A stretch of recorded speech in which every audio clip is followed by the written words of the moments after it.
salaamaaleykum waa Sénégal salaamaaleykum waa àdduna waxtu wii nag mbégte la ñuy am ngir jàkkaarloog yéen seen émission diaspora ñuy nuyu nag ñi nga xam ne rek ñoom la ñu jagleel émission bi mu di sénégalais yi fu ñu mën a nekk ci àdduna rawatina tamit ñi nga xam ne ñoo nekk fii ci biir Sénégal ndax nag ni ma koy waxee saa bu nekk képp koo xam ne nekk nga ci rek am nga fi mbokk mbaa nga am fi yaay wala nga am fi lu mun a doon jàpp leen ne sénégalais de la diaspora fii la bàyyeekoo ñuy ay jàmbaar yoo xam ne duñu tàyyi mukk di leen sargal à échelon bu nekk niveau bu nekk ci àdduna bi ñi ngi fa di valoir Sénégal satisfaction ñun nag fii ñu ubbil leen li nga xam ne vitrine la pour yéen sénégalais yi nga xam ne yéen a nekk bitim réew moo xam nag fii la ci sous région bi moo xam Mali la Mali nag ñi ngi masaw bu baax ñi nga xam ne ñoom ñoo fa nekk parce que fan yi yëngatu na ba tax na nag ñi ngi doon nemmeeku sànq doomu Sénégal yi nga xam ne ñoom ñoo fa nekk rek ñuy ñaan yàlla delloo si fa jàmm ndax Mali ak Sénégal tamit benn dëkk la te daf ci déteindre bu baax a baax kon ñi ngi ñaan dëkk ba rek jàmm daal di fay am ndax nag ñi nga xam ne ñoom ñoo fa nekk di doomu Sénégal naam ñi ngi ci jàmm sax waaye day jaadu ñu nemmeeku leen di won leen rek ne fàtte wuñu leen benn yoon Groupe Futurs Médias fàttewu leen rawatina émission bi lee di diaspora bu loolu wéyee nag tey jii ci seen émission dinañu dalal nag buñ koy wax gis ngeen ne ak ni réew mi demee ak ni mu toll ak feebar bi fi nga xam ne fa la egg tax na ba ñuy def nag yenn restriction yi ba ñu invité yi ñu leen bëgg a andil yëpp sax duñu ko mën souvent moo tax dañuy préférer rek pour nag plus de sécurité daal di leen di defal émission bi li nga xamante ne rek moom la ñu andi mu di rek sur le plan technologie moom képp koo bëgg a waxal wala képp ku bëgg a participer rek mën na jaar ci li nga xam ne moom moo di nouvelle technologie Skype baa ngi feeg yëpp ngir ñu mën a waxtaanee li nga xamante ne moom lañ leen andil tey ci seen émission diaspora dinañu ci njëkkeeg benn doomu Sénégal ni ma leen ko waxee doomu Sénégal yaa ngi fépp ci àdduna bi souvent dañuy faral di gën di waxtaane li nga xam ne mooy jafe-jafe doomu Sénégal yi nekk bitim réew waaye léeg-léeg nag baax na ñu taxaw seetlu andi ñoo xamante ne ni à l'échelle internationale nit ñi dañoo reconnaître li nga xam ne ci la ñu nekk ci domaine bu ñu mën a nekk ba tax na tey jii nag dinañ ci waxtaan nag kenn koo xamante ne ñu ngi koy wax nag docteur Ibnou Tamia Sylla nga xamante ne fan yii ñu génn rek jox nañ ko raaya bu mag àdduna reconnaître li nga xamante ne moom moo di xam-xam bi nga xam ne am na ko moom mi ngi foofule ca Dallas dinañ ko dugal gën leen a wax moom mooy kan bu loolu wéyee nag ñu daal di ñëw tamit ci fi nga xamante ne moom moo di Layun nag ku ko xam ma nga foofule ca Maroc fan yi dégg nañ coow yi nga xam ne moom moo fa am ci diggante ki nga xamante ne rek moom moo di son excellence bi fa nekk mu di Jaxate ak i tamit doomu Sénégal yi nga xam ne ñoo fa nekk muy ñoom Babacar ak ñeneen ñi loolu tamit dinañ ci ñëw bu loolu wéyee également dinañ dem fi nga xam ne moom moo di France fekk fa ki nga xam ne moom moo di Cheikh Nassi moom i tamit mu fas yéene ñu wax rek doomu Sénégal yi naka la ñuy dundee li nga xam ne moom moo di après Covid bi ak situation bi nga xam ne moom moo nekk foofu kenn ku nekk fa nga nekk daal dinañ la fa fekk ngir xool ni nga xam ne noonu nga toogee moom moo tax a jóg émission bi lee ci biir loolu tam ñuy fësal ay nit ñoo xam ne wax naa leen ko doomu Sénégal lañu waaye nag dañoo rendre Sénégal fier bokk na ci ki nga xam ne moom mi ngi juddoo fii di rek dans une grande famille religieuse fii nag ci Koumpentoum au Sénégal muy docteur Ibnou Tamia Sylla mu màggee nag fi nga xam ne moom moo di Ndakaaru plus précisément à la SICAP Liberté après avoir obtenu li nga xam ne rek moom moo di son baccalauréat au lycée Seydou Nourou Tall ex lycée d'application muy école normale supérieure ci la demee nag fi nga xamante ne moom moo di école supérieure des postes et télécommunications de Tunis où il obtint son diplôme d'ingénieur des télécommunications en 1990. En 1996, il reçoit sa graduation en master sciences appliquées option micro-ondes électronique spatiale suivi d'un PhD en sciences appliquées option microélectronique obtenu en 1999 à l'école polytechnique de Montréal. Il est également titulaire d'un MBA maîtrise en administration des affaires en finance ak leadership stratégique obtenu à l'université de Dallas au Texas mu débuté nag fi nga xam ne carrière am en tant qu'assistant à Polygram ce groupe de recherche avancé ci wàllu micro-ondes et électronique spatiale à l'école polytechnique de Montréal après y avoir enseigné et développé plusieurs aptitudes pédagogiques et communicationnelles. Il poursuit sa carrière en Europe. C'est ainsi qu'il fut recruté par le laboratoire de recherche stratégique de Philips Nat Lab à Eindhoven en Hollande où il participa à la conception et à la réalisation du premier circuit SOC Bluetooth de Philips en technologie CMOS.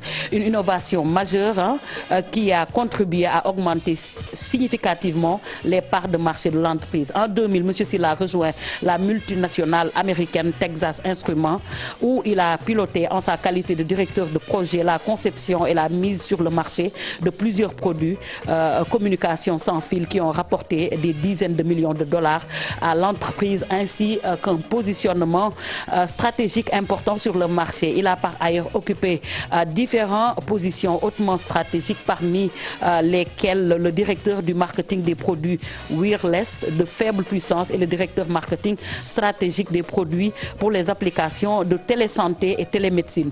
Durant ces années à Texas Instruments, le Dr Sylla a représenté la multinationale à la rédaction de plusieurs standards de télécommunications sans fil. Donc en 2014, le Dr Sylla confonda la Blue Sara Technologies, une firme spécialisée dans le soutien aux différentes entités privées ou étatiques cherchant à renforcer leur expertise dans le secteur de la communication, de l'information et des communications dans le cadre. Le Dr Sylla est présentement conseiller spécial de plusieurs agences de régulation de télécom en Afrique. Depuis janvier 2018, le Dr Sylla dirige les activités d'application sur le terrain de multinationales américaines Palma, Seya Semi Design. Spécialisée dans les technologies Internet of Things, la firme PCS se distingue surtout par sa coopération avec le géant chinois Alibaba dans le domaine de Smart City et Smart Retail. Le Dr Sylla a présidé en 2008, de 2008 à 2013 le groupe de travail pour les marchés émergents de la Continua Health Alliance, un consortium de 250 multinationales travaillant sur la standardisation de la télésanté. Le Dr Sylla est présentement un expert de la technologie Internet of Things où l'OT a souvent été sollicité comme consultant par de nombreuses startups d'envergure internationale et d'agences de régulation gouvernementale et souvent invité pour participer à plusieurs panels et conférences. Dr Sylla est aussi membre de World Affairs Council of Great de Dallas, une organisation non partisane ayant pour mission l'étude et la compréhension de l'évolution des politiques économiques et sociales du monde, leurs impacts sur l'état du Texas. Mu nekkoon benn présentation bu sommaire rek boo xamante ne ni moom la ñu def ci ki nga xam ne moom moo di docteur Ibn Tamia Sylla.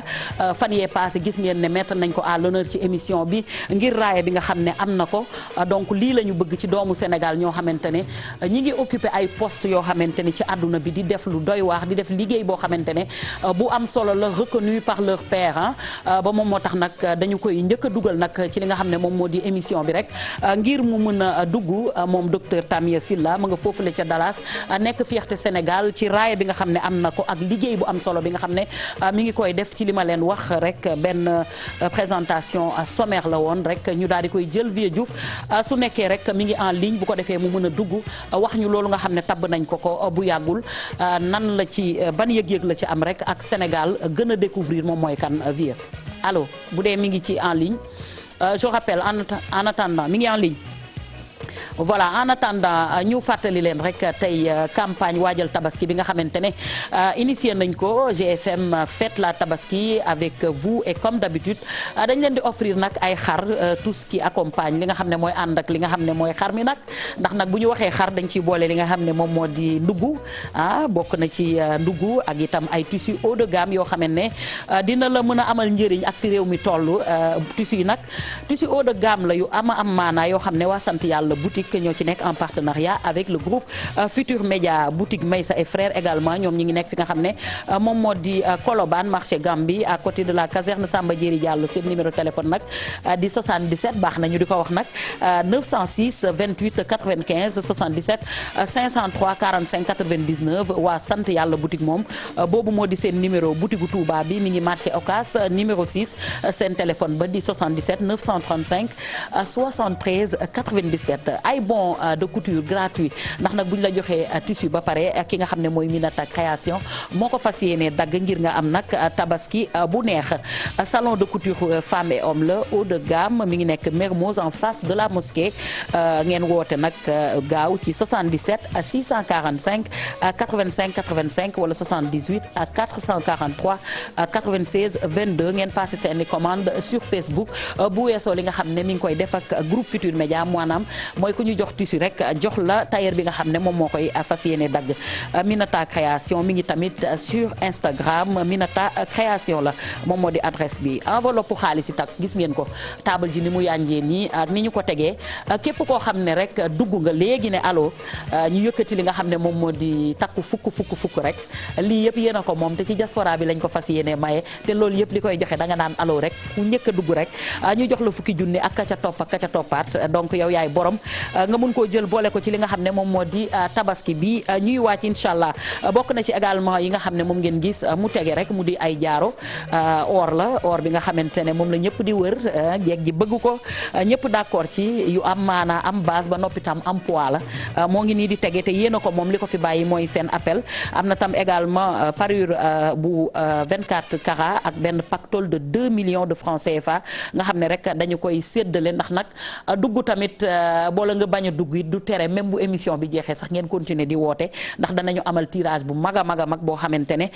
di ngeen ci mën a am ndax itam bu émission bi jeexee tam mun ngeen a continuer di woote ba tey ci 88 628 20 20 wala 88 628 72 86 wala 88 628 04 05 wala boog 88 628 22 22 88 628 65 65 wala 88 628 76 76 gaaw leen woote gaaw takki yéen a ko fi bàyyi bu ko defee ngeen am ci alors maa ngi leen doon wax léegi defal leen présentation wu ki nga xam ne moom la ñu ubbee tey mu di fierté Sénégal ak àdduna ñu reconnaître ko bu baax ci li nga xam ne moom moo di domaine am ñi ngi lay nuyu docteur Ibnou Tamia Sylla ñi ngi lay nuyu di la dalal ak jàmm.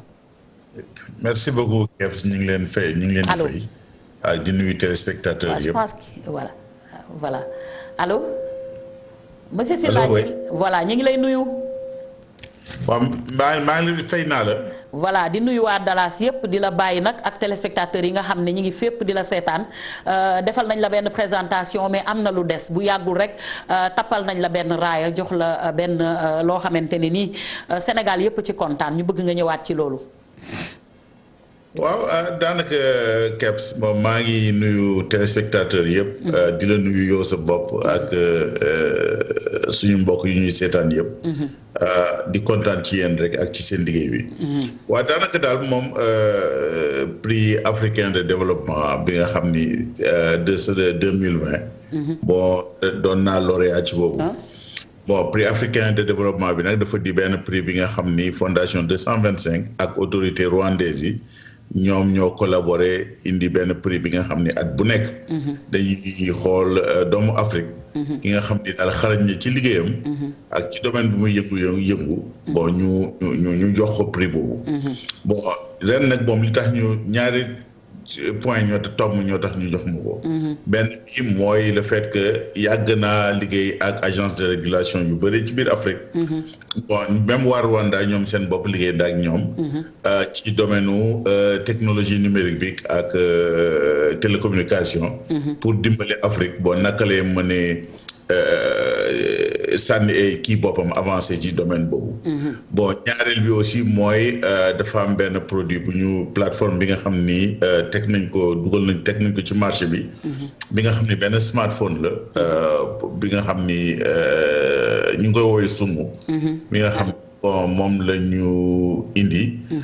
mu doon 100% technologie bi nga xam ni ñun africains ñoo ko créer suñu bopp. mu doon benn label Sénégal 100%. loolu c'est important parce que expertise nationale dañu ko soxla bu baax a baax.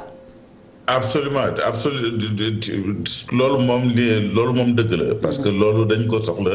parce que surtout que domaine numérique bi. foofu ñëpp xam nañu àddina ci moom la jëm léegi. waaw donc léegi ñun Sénégal wala ak Afrique bu ñu mënee maîtriser domaine boobu. te wax dëgg yàlla kooku dinañu mën dimbali bu baax a baax parce que. économie bii di ñëw économie numérique lay doon. donc ñu ko mënee maîtriser rek moom kooku alhamdulilah dina dimbali askan wi. mu mel ne jox nañ la raaya boobu comme ni nga ko waxee mais Sénégal est-ce que reconnaissance bi nga xam ne war nga ko mën a am est-ce que je pense que yaa ngi ci yoon bi ba tey mais dafay baax ñuy gën a valoriser ñi nga xamante ne domaine bi ñu nekk dañ ci exceller ba ñeneen ñi di leen reconnaître. waaw kooku dëgg la xam nga Kebs dafa am benn problème bi nga xam ni. loolu Sénégal kooku yàgg na foofu mooy c'est-à-dire Sénégal ba léegi njëriñu doomam yi nekk ci biir diaspora bi. ba léegi xamuñu njëriñ bi wala. Vraiment utiliser wuñ ko nuñ ko war a utiliser. parce que du ci domaine bi ma nekk rek waaye mais boo duggee ci domaine yu ne. di nga fa fekk ay sénégalais yi nga xam ne ay kàngam lañu foofu. donc te boo yaakaar naa ni bon muy man muy keneen ñu bëri valoriser wuñu expertise bi nga xam ni. diaspora bi mi ngi ko yore. te nga xam ni diaspora bi mën na dimbale Sénégal ci côté boobu. tu vois. loolu moom lu am la mais bon xam nga kooku doorul tey daal. dëgg la ñu gis la également da ngay dem fu nekk ci àdduna bi di def ay conférences et tout surtout Asie est-ce que mën nga ñu ci ñëwal tuuti laataa ñuy jeexal. waaw man bon xam nga boo xoolee sama background bon ci télécommunication bon te produit yu ma liggéey yëpp. bon produit compagnie asiatique yi dañ koy utiliser lool. donc de temps en temps léegi damay dem foofu bon pour seen ingénieurs yi ci ay domaines. de pointe surtout bu ñuy wax technologie bu bees bi nga xam ne mi ngi dugg si. ñu ngi koy wax Internet of Things. kooku technologie bi nga xam ne soxla nañ ko loolu. tu vois moom la smart city yeeg smart factory yeeg yooyu yëpp moom la ñuy utiliser. donc asiatique yi te dañ koy utiliser donc ku mel ni Alibaba. bon ñu ngi liggéey ak ñoom par exemple ñu ñoo leen di conseiller ci yenn mbir yi. donc bon léeg-léeg ñu dem foofu di former seen ingénieurs yi. di def ay séminaire bon pour mën indi seen ingénieurs yi mën am xam-xam bi nga xam ne moom la ñu soxla pour seen développement. léegi parce que loolu aussi lu jar dama foog ñu rappeler loolu mooy c'est-à-dire ñun bu ñuy dem di former ingénieur chinois yeeg ingénieur coréen yi. di bàyyi te suñu ingénieur bopp yaa ngi toog Sénégal foofu te mënuñu jot ci xam-xam boobu. vraiment c'est un peu écœurant mais bon yàlla noonu la ko tuddee daal. yàlla noonu la ko tuddee mais mu mel ne peut-être am nga ay perspectives yoo xamante ne mun nga verser vers li nga xamante ne moom moo di formation wu sa xam-xam bi nga xam ne yaa ngi ko am ñeneen di ko utiliser nga mun ko ñëw indi ko fii ci dëkk bi. waaw kooku moom wax dëgg yàlla boo ñuy gënal nag parce que nee nañu boo gisee ngay wàlliyaan dañu tëggu sa buntu kër. dëgg la waaw mais ñun nag boobu moom malheureusement nag demeewul noonu mais par exemple su ma jëlee kaw Côte d'Ivoire. par exemple seen agence ivoirienne gestion fréquence radioélectrique kooku ñooñu man maa leen di conseiller. bon waa Rwanda aussi am na ay temps ci seen programme numérique bi. bon ko di sama loxo duggoon na ci. donc xam nga bon am na yeneen dëkk Afrique yi nga xam ne quand même ñooñu ñi ngi jéem a utiliser suñu expertise waaye Sénégal nag moom moo ko utiliser gul waaye peut-être nag kooku dina mës a ñëw. mais est-ce que defal nga leen ay proposition wala yu demee noonu wala dem nga vers ñoom. waaw mais xam nga képp c'est un peu difficile nag bon nga ñëw ne leen man maay lii tu vois wala mën naa lii parce que bon peut-être que si nit ñi ñu xam ñun ay taalibe lañu. ay ndongo daara lañu. donc nit ñu gën a jàngal mooy modestie ak bañ a wax sa bopp. bu la nit ki xamee muy noonu bu la xamul nag booy bés bi mu la xamee muy loolu.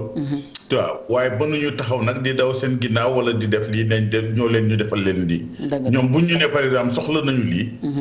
bon ñun ci biir diaspora du man rek waaye ñi nga xam ne ñi ngi ci biir diaspora bi. dinañu dimbalee Sénégal ci côté parce que man. par exemple li may wax tout le temps ma ne Sénégal. li mu war a comprendre mooy diaspora bi tey bu ñu waxee diaspora bi.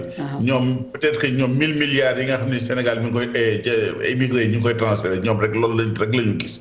waaye ci ginnaaw loolu. am na ci lu ëpp 1000 milliards. parce que expertise bi nekk ci biir diaspora bi.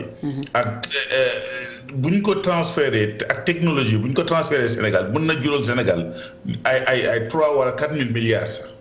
tu vois mais c'est que nag ñoom duñ ko gis. bon mais yeneen dëkk yi ñu ngi koy gis parce que tey boo gisee Rwanda ñu koy coow. mais Kagame par exemple dafa comprendre ne diaspora bi. tu vois mën na ko indil lu bëri boo xoolee conseil Kagame yu bëri. diaspora bi lañ jógee. bon boo demee par exemple Abidjan ci Alassane Ouattara par exemple. président Ouattara. conseiller yëpp presque si diaspora bi lañ jógee. tu vois loolu ça ne veut pas dire que dañuy ñëw jël place su nit ñi. waaye dañuy indi ñoom it xam-xam bi nga xam ni. ñi nekk Sénégal am nañu tàmm nañu terrain bi comprendre nañu terrain bi waaye ñi nekk ci bitim réew. ñoom aussi tàmm nañu yeneen technologie yu bees ak expertise yu bees. ñooñu boo leen mënee regrouper pour ñu liggéey ensemble kooku daal moom des synergie bu baax rek lay mën doon. dëgg la ñu ngi lay remercier bu baax en tout cas ñun ci télévision Futurs Médias je pense que commencé nañu ñun di ngir nit ñi gën leen a xam ñun télévision lañu lañu et que autorités yi nga xam ne peut-être du ñàkk ñu ngi toog di xool dinañ war a mën a xam bu baax ne comme ñu mel ne Tamia ñi ngi ci àdduna bi te Sénégal war na mën a jëriñu ci ñoom te du yàq dara expertise bi ñu fi fekkoon ñu bàyyi la nga tàggoo. ok merci beaucoup ñu ngi leen di nuyu bu baax di leen di gërëm. te vraiment di leen di encourager aussi parce que émission diaspora bi. kooku dina permettre sénégalais yi xam lu bëri parce que lu bëri mi ngi ci diaspora bi. nit ñi dañ ko xamagul. dañ ko découvrirul te loolu wax dëgg yàlla mën na indil réew mi li nga xam ni wax dëgg yàlla njott sax raw na dina raw suñu njott. donc vraiment yéen ñi nga xam ne yéen a ngi jël jéego di liggéey ci loolu. ñu ngi leen ciy sant bu baax a baax di leen encourager. di leen ñaanal yàlla na ngeen yàgg di def liggéey bi aussi. allahumma amin. ñi ngi lay gërëm bu baax di kontaan ci li nga xam ne moom nga andi di la féliciter waat une fois de plus ci prix boobu nga xam ne jël nga ko raaye bi nga am donc li mu wax dégg nañ ko expertise bi nga xam ne soxla nañ ko muy dem di former ñeneen ci yeneen i dëkk fu ne nga dem fa ñuy jëriñoo sa xam-xam baax na tamit Sénégal jëriñu ci tuuti ñi ngi lay remercier bu baax.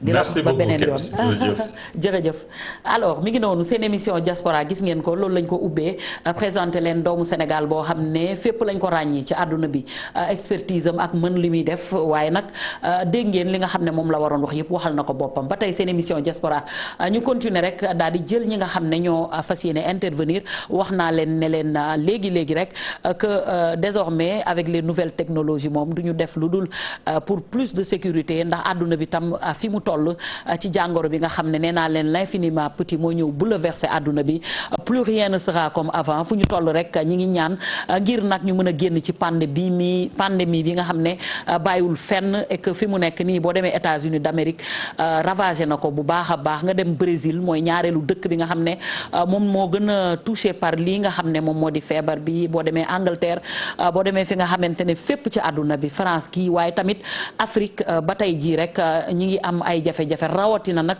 suñu réew gii nga xam ne moom moo di Sénégal ñuy ñaan yàlla rek gën a respecté li nga xam ne moom moo di mesures yi nga xam ne teg nañ ko ngir ñu mën a mucc ci feebar bi te cas communautaire yi daal di mën a wàññeeku ndax loolu nag moom mooy tax am réew jëm kanam ci même lancé boobu rek la ñuy continuer ci biir seen émission diaspora ñëw ak yéen ci li nga xam ne rek moom moo di beneen sénégalais boo xam ne bii moom mi ngi France laataa ñu ñëw dem fi nga xam ne moom moo di layun wax naa leen ne leen diaspora moom voyage la rek fu doomu Sénégal nekk ñu fekk ko fa rawatina wala doomu Afrique ngir andil leen ko xool ci lan la nekk dañuy dem seeti ki nga xam ne moom moo di Cheikhna Sy moom itam wala vieux kan moo nekk en ligne voilà Cheikhna ñëwagul léegi rek dina ñëw bu ko defee ñu mën a commencer war a mën a teg nag yenn vidéo yi vieux mën nañ teg yenn vidéo layun yi ñu commencer ko foofu bu ko defee Cheikhna avant muy dugg ñu dem ci layun bu ma leen ko expliquer rek c'est au Maroc fan yi nag dafa am jafe-jafe boo xam ne am na fa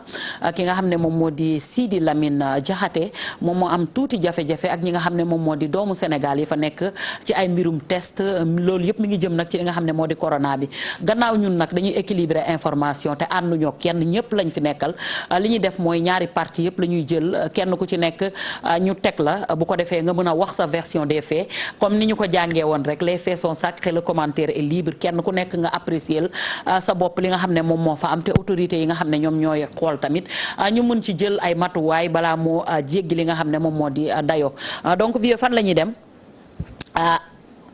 voilà ñu dem léegi daal di déglu nag version wu sénégalais yi nga xam ne moom moo fa nekk kenn ci ñoom di Babacar laataa ñuy jël ki nga xam ne moom moo di son excellence vidéo bi la ñuy teg wala ñu dem jëli son excellence voilà bu ñu ko tegee ba pare rek tout de suite après vieux mun nañu fexee nag jot son excellence pour équilibrer information bi ñu dem. diaspora bi di nuyu aussi sénégalais yi nga xam ne ñoo nekk biir Sénégal représenté wu man Pape Babacar Ndiaye ñu ko mu xam ne di Pape Mbaye nekk un sénégalais qui travaille à Lagnoune au Maroc dans le sud sur la migration et je suis un médiateur sanitaire pour la santé des migrants avec la Caritas. Je gère une centre d'orientation pour des migrants depuis plus de 5 ans.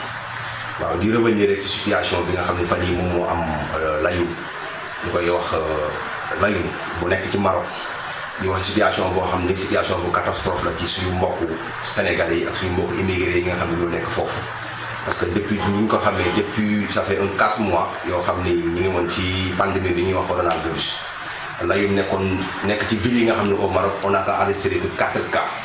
Sur les 4 cas yooyu noonu ça fait plus de 1 à 2 mois yoo xam ne amaatul benn cas boo xam ne amoon na fa depuis ñu commencé di def assouplissement yi nga xam ne am na ci autorité marocaine yi jëloon ko pour commencer déconfiner yenn villes yi lay bokk ci villes yi nga xam ne ñoom lañu njëkk a déconfiné.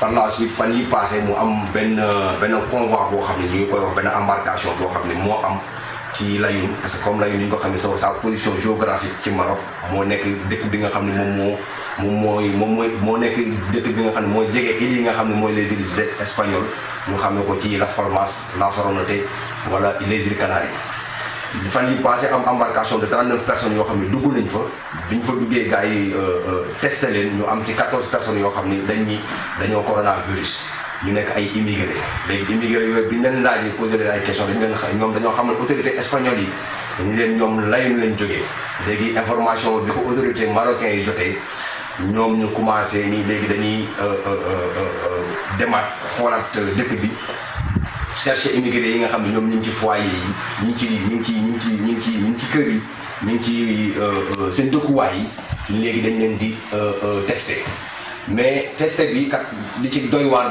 ci mooy eux ils le font en force ça veut dire qu'ils arrêtent les migrants dañuy arrêter immigrés yi particulièrement sénégalais yi parce que bu ñu dee wax dans ma position je représente et je travaille sur la migration avec toutes les communautés mais li ma ci gën a ñor ba gën ma cee ñor mooy suñu mbokk sénégalais yi nga xam ni ñoom ñoo nekk foofu. depuis lors ñu commencé di leen dugg seen biir kër yi di leen jàpp di leen yóbbu ci ay centre yoo xam ne ay centre de détention la ak ay école mettre leen fa en quarantaine ni dañ leen di tester.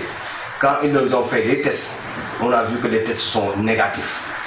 Man envoyé naa résultats yi képp si yónnee naa ko nga gis résultats yi dans l'écrit ils ont fait négatif mais ils ont écrit en haut en stylo que ils ont fait en positif. léegi nag affaire boobu nekkoon loo xam ne day circuler ci réseaux sociaux yi di circuler ci dëkkuwaay bi foofu par la suite ñoom nag ñu collaborer ak kenn ci koo xam ne suñu mbokk la.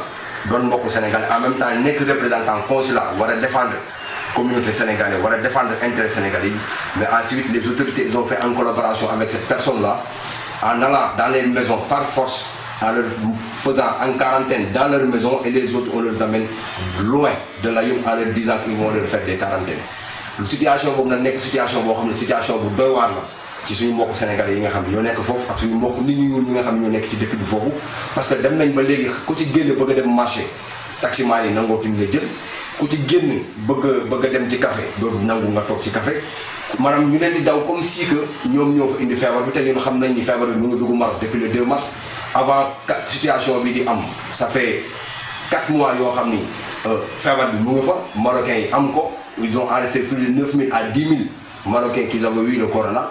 Maintenant, la situation est répercutée maintenant vers les migrants, particulièrement la communauté. Et loolu tax ñu commencé di daw Sénégalais yi commencé di leen mettre en quarantaine par force commencé di leen maltraiter yóbbu leen ci ay conditions yoo xam ne sont des conditions vraiment inhumaines di leen jox ay lekk yoo xam ne baaxul collaborer ak suñu mbokk moom nga xam ne moom moo fa nekk en disant qu'il est le représentant du consulat en même temps que aussi le représentant des Sénégalais et ce qu'il fait c'est que la maltraitance des citoyens sénégalais.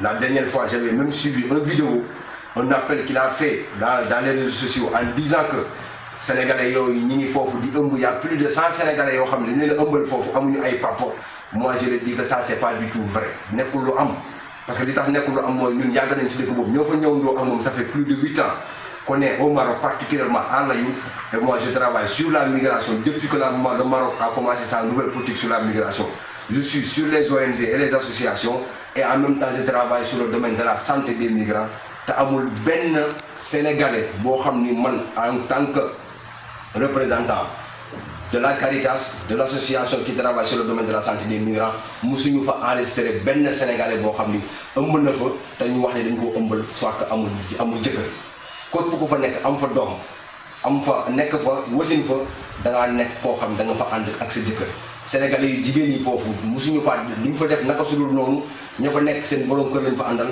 nekk fa di liggéey di fa daan seen doole kon en tant que représentant bu taxawee sur la presse di wax ne sénégalais yi ñu ngi leen di. voilà mi ngi noonu ñi ngi nekkoon fi nga xam ne moom moo di sénégalais yi nekk Layun nag ci Maroc la nekk mu am noonu nag tuuti jafe-jafe yoo xam ne am na ci diggante sénégalais yi fa nekk kooku ngeen doon dégg léegi moom moo di Babacar ngir wane ne ñun dañuy équilibré te faruñoo kenn dañuy jël nag ki nga xam ne moom moo di son excellence bi nga xam ne moom la doon wax léegi mu di monsieur Sidi Lamine Diakhaté moom moo di rek nekk foofu le ca Layun ñu jël ko excellence ñu ngi lay nuyu allo waaw son excellence ñu ngi lay nuyu monsieur Diakhaté. waaw Adja Kef maa ngi lay fay. waaw yow rek la ñuy déglu excellence ginnaaw bi ñu la nuyoo ba pare di la dalal ak jàmm ci émission bi. voilà merci beaucoup Adja Kef. maa ngi lay nuyu di la sant bu baax a baax. dëgg la. voilà di nuyu diaspora bi. waaw di la wax ne rek comme ni ma la ko waxee rek je suis le président de la communauté africaine dans le Sahara mais je suis également le président de la communauté sénégalaise dans la région de Layun et nekk aussi le représentant du Conseil général du Sénégal dans la région de Layun. D'accord, excellence. Donc la situation bi nga xam ne moo xew fii nga xam ne mooy Layun. alors dafa nekk situation boo xam ne alors depuis confinement bi am le 20 mars. le Maroc décrété li nga xam ne mooy état d'urgence sanitaire. alors ba mu ko décrété donc tout le Maroc était dans le confinement total. y compris la région de Layun. alors donc comme transport amul dara amul lépp dafa taxawoon. le moment bi nga xam ne ñu ngi nekkoon ci confinement. kenn demul kenn dikkul en ce moment il y avait des trafiquants qui quittaient le nord vers le sud. et c'est des trafiquants ñi nga xam ne dañ doon trafiquer ay êtres humains. donc di leen jëlee ci nord bi indi leen ci sud bi. il y avait que parmi ces êtres humains il y avait des subsahariens et des marocains du nord. donc ba nga xamee ne dugg nañ ci biir dëkk bi. dañ fi dugg clandestinement parce que nous étions dans le confinement total. autorités yi aussi amuñu woon vigilance pour gis nit ñooñu ne dugg nañ ci biir dëkk bi. alors ba ñu demee ba nga xam ne ni ñu ngi ci biir état d'urgence bi ñu dem ba am ñaari weer. ñu gis ne am na cas yu feeñ Bousdour c'est à 200 kilomètres de Layun. alors donc ba cas yu feeñee ñu indi leen ci hôpital régional bu Layun traité leen faj leen ñu wér. parce que boo doon xool dans tout le royaume du Maroc le sud presque boo xoolee amul woon benn cas alors si li nga xam ne mooy le coronavirus.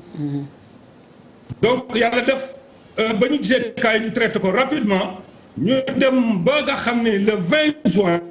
mu am ay convois yi nga xam ne dañu dugg îles Canaries parce que dañu xam ne sénégalais ou les subsahariens yi nga xam ne ñoo nekkoon dans le nord du Maroc. ñoom ñëpp dañu replié wu léegi vers le sud parce que immigration clandestine bi doxatul au niveau de Tanger ni Nador ni Ouza. donc mbir mi léegi c'est au niveau du sud. donc convoi boobu le 20 juin ba ñu duggee fii dem îles Canaries espagnols yi testé leen ñu gis ne il y a 14 positifs. et le même jour aussi également amaan na beneen convoi bu 31 personnes boo xam ne il y a 11 positifs aussi également. mais automatiquement la police espagnole dafay alerter li nga xam ne c'est la police marocaine parce que xam nañ ne Maroc la subsaharien yi jógee. mais ñaari police yi ba ñu liggéeyee. police marocaine daf ay investigation ñu gis ne éléments yooyu ñu ngi jóge biir Layun. alors si benn avenue bu ñu naan Tantan si la police marocaine bi daf descendre au niveau de Chara Tantan alors dëkk foyer yi nga xam ne ñoom la migrants yooyu dëkkoon ñu dugg si biir foyer yooyu jël leen di leen dépister. donc c'était le premier jour.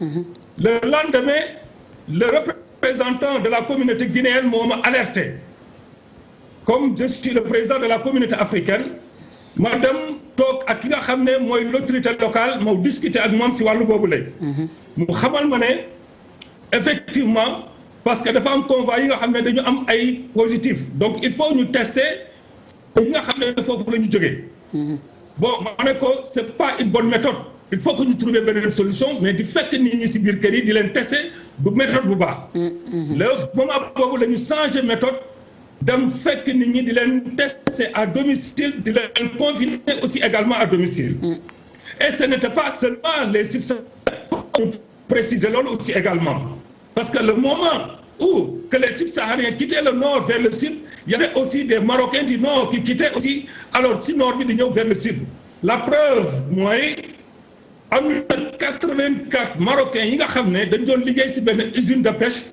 ñoom ñëpp la ñu testé positif et ils étaient du nord mais réalité dëkk bi dafa nekk dans aussi ils n'ont pas compris que dëkk bi ñu nekk il y a ce qu'on appelle ñoom alors dañu xaw a réservé wu te moment du confinement demuñu dikkuñu te seen benn mbokk ñëwul donc il y avait seulement les Marocains du nord qui quittaient le nord pour vers le sud c'est la raison pour laquelle moment bi ma lay wax il y a plus de 300 Marocains positifs et plus de 200 subsahariens positifs ici également alors loolu moo déclenché situation bi mais moment bi ma lay wax il y a des Marocains yi nga xam ne alors dañ leen testé positif ñu confiner leen dans leur propre maison de même que des subsahariens donc lu ma mënul dégg mooy ñu ne c'est des Sénégalais ou des subsahariens dañuy confiner bàyyi également des Marocains parce que loolu la ñu wax nee nañ comme quoi que dañuy confiner rek Sénégalais yi di leen téye seen biir kër yi alors qu'ils sont pas malades alors que defuñu ko ñeneen ñi mais Adja Kebs vous savez que par exemple depuis le début de l'épidémie chinoise jusqu'à la pandémie mondiale il y avait un problème d'information sur la pandémie un problème de communication mais aussi également un problème de sensibilisation alors parce que ñun suñu intervention bu fekkee ne police les administrations administration bi dafa ñëw jàkkaarloog marocain bu ko waxee du si teg baat parce que ñoom ils respectent leurs autorités donc automatiquement dañ lay tester pendant 48 heures bu résultat yi génnee bu amee positif ñu yóbbu ñu positif bu dee cas bu grave ñu yóbbu la à l'hôpital léegi excellent dafa am benn camp dafa am foo xam ne dañ leen fay dajale dafa am centre bu ñuy yóbbu sénégalais yi nga xam ne ñoom ñoo am feebar bi Adja Kebs ñoom dañuy jaawale ñaari centre dafa am centre boo xam ne centre boobu durant le confinement c'était des migrants et des Marocains qui ont violé la loi et il y avait plus de 1000 Marocains et j'ai visité ces centres aussi également mais centre yooyu dafa am centre yi nga xam ne ñi violé loi bi la pendant le confinement am centre yi nga xam ne c'est uniquement pour traiter ceux qui sont positifs alors centre yi nga xam ne alors ñoom ñoo violé loi bi ak ñi nga xam ne dañ leen téye pour immigration clandestine ñoom la ñu boole ci benn centre ñooñu déjà kenn testé wu leen parce que avant que virus bi di dugg fii au niveau de l'AYUN ñoom ils étaient déjà dans le centre donc mais ñi nga xam ne yeneen centres yi c'est des hôtels il y a des hôtels et des centres et les centres c'est des centres d'accueil et j'ai visité ces centres aussi également photo naa ko jox naa ko kilifa yi ma ko war a jox donc c'est des centres yi nga xam ne suñu subsahariens yi ils sont dans de très bonnes conditions d'accord léegi excellence lan mooy solution bi nan ngeen xalaat régler li nga xam ne moom moo di problème bi lan nga ko xalaatee alors Sokhna Kebs solution bi actuellement je pense que problème yooyu yëpp yu bëree bëri sax réglé na ko parce que ñun dañ ci def ay jéego parce que bu njëkk bu ñu defee quarantaine donc même sama famille même dañ ko jël depuis c'est toute ma famille aussi alors mettre leen en quarantaine bon au début dañ doon teg ay barrières j'ai négocié avec les autorités locales que barrière moom baaxul c'est des personnes responsables ma ne leen c'est des personnes responsables looloo waral benn barrière amutu fi mais quant à pour le dépistage là c'est valable pour tous les résidents ñi koy xam ne muy marocain di subsaharien loolu dafay valable pour ñëpp. et que ku ñu defal test bi su fekkee ne amuloo jàngoro bi jarul ñu lay jël di la téye. Sokhna Kebs xam nga dafa am loo xam ne des fois. da ngay gis benn subsaharien ou bien benn sénégalais. ñëw ne ma bon voilà man ak ñii ñoo bokk benn chambre. mu am virus bi. man ma am moom moo am virus bi te ñi si nekk amuñu fu kenn wàllu leen mais li ñuy ignorer mooy mais toujours dama leen expliquer ma ne peut-être vous n'avez pas le même groupe sanguin parce que dafa am des groupes sanguins yoo xam ne ils sont résistants. tu vois donc ça veut pas dire que da ngay bokk nit ki chambre yow nga am ko moom da ko war a am non mais ne ko non transmission mën na bañ a dem directement. mais fekkee dafa am koo xam ne dafa am virus bi automatiquement dañ koy dindi yóbbu ko ci centre bi wala ci hôtel ba pour traiter ko mais ki ko amul. mais ñi des il faut que ñu def leen un deuxième test c'est valable comme les subsahariens que les Marocains. donc bu ñu defee deuxième test xool ba xam ndax amul contamination wala déet. donc ñoom si wàllu boobu la ñuy defee te le traitement ça dure 10 jours après les 10 jours aussi mais bu fekkee ne 10 jours yi jot na on arrête tout le traitement dootul am mais di nga respecter les gestes barrières mais aussi également au-delà de 10 jours bu fekkee ne alors durant que parce que war nga def ay bilan pour xool des fois mën na am ay traces virus bi te yooyu yëpp aussi li war a ñuy intervenir auprès des subsahariens c'est tout simplement bu autorité ñëwee ci subsaharien bi day bañ ne moom amul corona donc nous sommes obligés de sensibiliser alors la communauté subsaharienne pour qu'ils puissent comprendre que alors le virus du corona ça existe et puis bu ñu leen sensibiliser ci la ñuy soog a di nangu pour que ñu war leen dépister mais par force moom non loolu amul te xam nga relation yi nga xam ne moom la Maroc am. waaw diggante Sénégal ak Maroc moom c'est des liens séculaires ñaari dëkk la yoo xamante ne nii dara xaju fa jàmm rek la ñu seq te ñun tamit comme ni ñu koy defee ci émission bi ñu ngi lay remercier bu baax excellence noonu la ñuy def rek dañuy jéem a équilibrer information bi kenn ku nekk joxe version des faits léegi nag ñu bàyyi ñi ko war a régler ak juger ko ñu def ko ñu ngi lay remercier son excellence. merci Sokhna Kebs donc maa ngi lay remercier. di remercier aussi Diaspora International fii dem Maroc. Arcelem muy l'association des ressortissants sénégalais résidant au Maroc. donc maa ngi remercier ñëpp salaamaaleykum wa rahmatulahi taala wa barakatuh. jërëjëf mu nekkoon nag Cheikh Sidi Lamine Diakhaté nekk foofule ca Layun wax nañ leen fan yi coow la nga xam ne moom moo fa am déglu nañu sànq rek ki nga xam ne moom moo di Babacar moom itam mu expliqué ñu déglu également ki nga xam ne moom moo di son excellence foofule ca Layun nag ñuy ñaan jàmm am fa ndax ñun fu doomu Sénégal nekk rek danañ fa dem ngir xool ci li nga nekk. jël information yi jàllale ko autorités yi ko war a lijjanti ko ñu jàll rek ci leneen ñëw nag ci ki nga xam ne moom moo di Cheikhna moom itam wax naa leen ko fu doomu Sénégal nekk rek dinañ fa dem gannaaw bi nga xamante ne ni dem nañu Dallas fa la ñu ubbee bu ñu fa jógee ñu ngi woon Layun léegi au Maroc dans le sud du Maroc ñu ñëw léegi dem fi nga xam ne en France lay doon fekk fa ki nga xam ne moom moo di Cheikhna Sy Cheikhna mi ngi en ligne.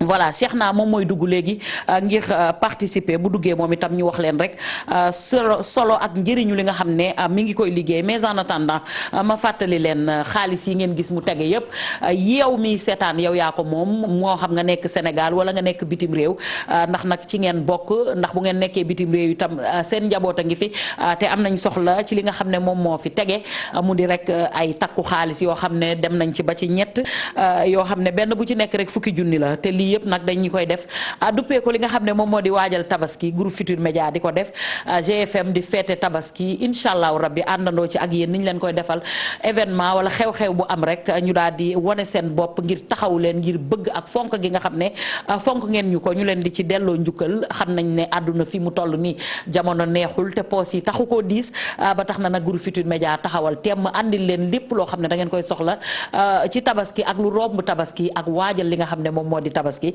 donc bokk na ci ay xarum tabaski bokk na ci li nga xam ne mooy ànd ak xar mi mu di ndugg bokk na ci xaalis yi nga xam ne moom ngeen gis léegi ak itam ay or jaaro ak itam li nga xam ne moom moo di pariru or mais également am na lu am solo loo xam ne am na ci yéen mii di continuer di woote même bu émission bi jeexee gis ngeen xar yi mi ngi noonu ngeen di gis ñu leen koy won léegi xarum tabaski yoo xam ne kenn ku ci nekk dañ koo duppee agent wu groupe Futur Média kenn ku ci nekk rek ngir safoo ak kóolute bi nga xam ne moom ngeen àndeek ñun moom ngeen di gis noonu à l'écran kenn ku ci nekk rek ñu jël ñi nga xam ne ñoom ngeen di faral di seetaan ci télé bi jël benn xar duppee ko te xar yi kenn moomu ko ku dul yow mi toog di seetaan ñu fas yéene cee def tirage yëkkati kenn ku nekk ñu jox la xar mi nga xam ne moom nga moom ba noppi itam yow jigéen ñi yéen ñi nekk ci biir kër gi ñu njëkkati itam or yi daal di leen koy jagleel ndax or moom mooy li jeeg ji bëgg bu ko amee moom la bëgg bu ko amul moom la bëgg moom la ñun ñëpp di wër donc or yi gis ngeen ko ay jaaro nopp a ngi ci yoo xamante ne nii am na poids bi diis na lool macha allah moom ngeen di jël rek bu ngeen duggee ci numéro téléphone yi kenn moomu ko dara bàyyi ko fi lu dul yow mi nga xam ne yaa toog di seetaan parure en or 24 carats yi également ci la bokk waaye itam bu ñu la joxee xar ndugg mi jarul nga koy wuti ndax lépp groupe Futurs Médias waajal na la ko ndax ñoo ne waajal tabaski ba noppi itam jox la piis yoo xam ne dañu koy ñawal boole la ki koy ñaw mu di rek Minata moom moo lay ñawal li nga xam ne moom moo di tissu mais dafa am lu gën a am solo loo xam ne am na ci mooy que même bu émission bi jeexee képp koo xam ne yaa ngi continuer di woote ci numéro yi yëpp tam dinañ ci tànn benn pactolu 2 millions lay doon te ñeenti nit rek ñoom ñoo koy bokk kon continuer leen di woote même bu émission bi jeexee ñu jël ki nekk en ligne allo. waaw soxna. waaw sëñ bi soxna si na nga def.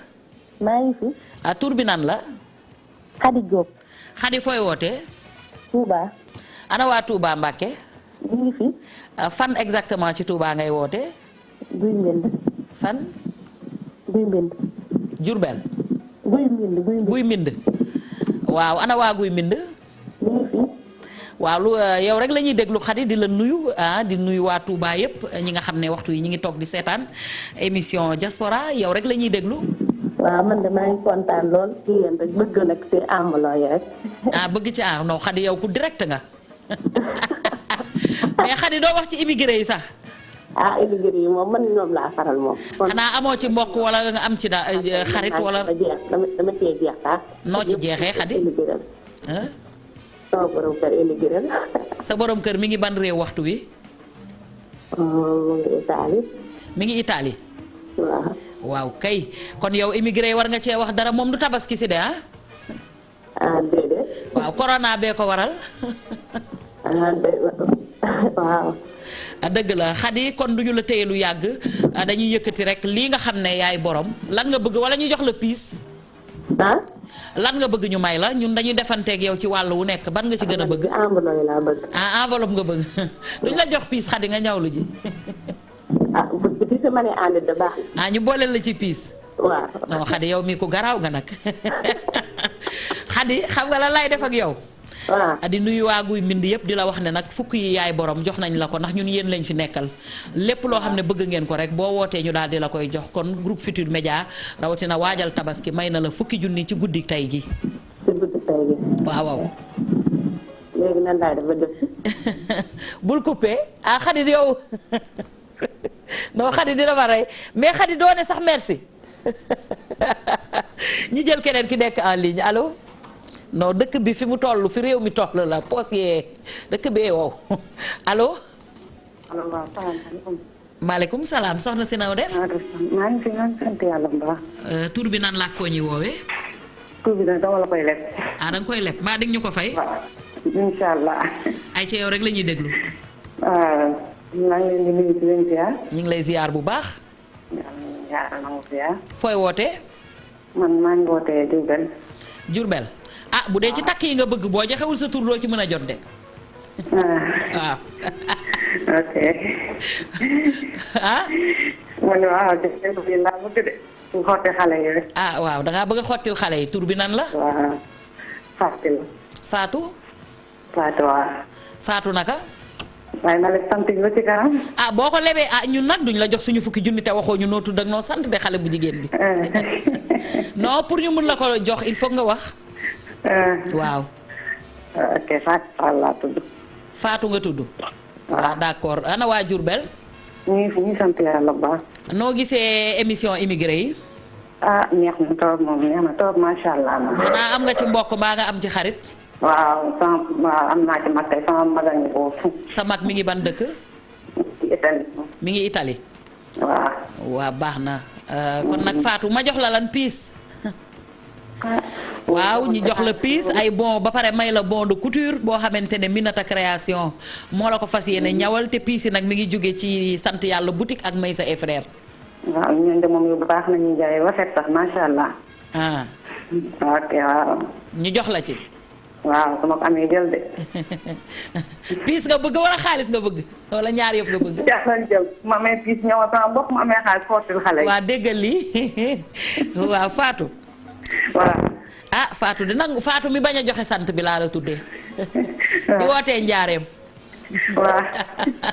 voilà bul coupé waajal tabaski GFM day àndandoo ak yéen di feete te lii la ñu ci soxla ndax xam nañu réew mi fi mu toll bul coupé bu ko defee rek ñu daal di am nu ñu defanteeg yow moom Fatou def leen ni moom bu ngeen wootee rek daal di mën a dugg am ci ngëneel yi nga xamante ne moom lañ leen fi andil bu ko defee ñu mën leen cee jox bu leen fàtte même à la fin de l'émission mun ngeen a continuer di woote ngir gën a yokk seen ay chance ci nag pactole bu mag bi nga xamante ne day toll ci ñaari millions rek ñu fas yéene ko séddale ñeenti participants te ñooñu nag day doon ñeent ñi gën a woote ñi gën a fësal seen bopp ci serveurs yi ñoom lañ koy jox mu mel ne am na ku nekk en ligne allo voilà kon ñu dem ci Cheikhna en attendant continuer leen di woote Cheikhna nuyu nañ la. waaw ñu ngi lay fay soxna Kebs. waaw maa ngi lay nuyu bu baax wax ñu d'abord fan ngay wootee précisément nga wax ñu également fan nga nekk exactement fan nga ñuy woowee. waaw maa ngi leen di wooyee France. ci fan exact donc ci Paris. maa ngi Paris. waaw d'accord donc tout d'abord je tenais tout simplement à te remercier de vive voix. parce que aussi da ngay def émission boo xam ne ñun daf ñu soxal parce que buñ ne Sénégalais de l'extérieur Sénégalais de la diaspora. mooy ñi nga xam ne dañoo bàyyi. papa yaay bàyyi am di jàmm bàyyi famille. dëgg la dem uti ji donc du coup. bu ñu amee benn émission boo xam ne ñun lañ ko jagleel aussi. daf ñuy neex te ça nous fait aussi énormément plaisir de pouvoir parler aussi de nos problèmes. et aussi de nos angoisses. donc man maa ngi dëkk Paris. li gën a tax sax ma bëgg a intervenir c'est la première fois ma koy def. dëgg la mooy dañoo créer fii benn groupe bu tudd Sénégalais de l'extérieur. fii ci France fii lañ ko créer mais.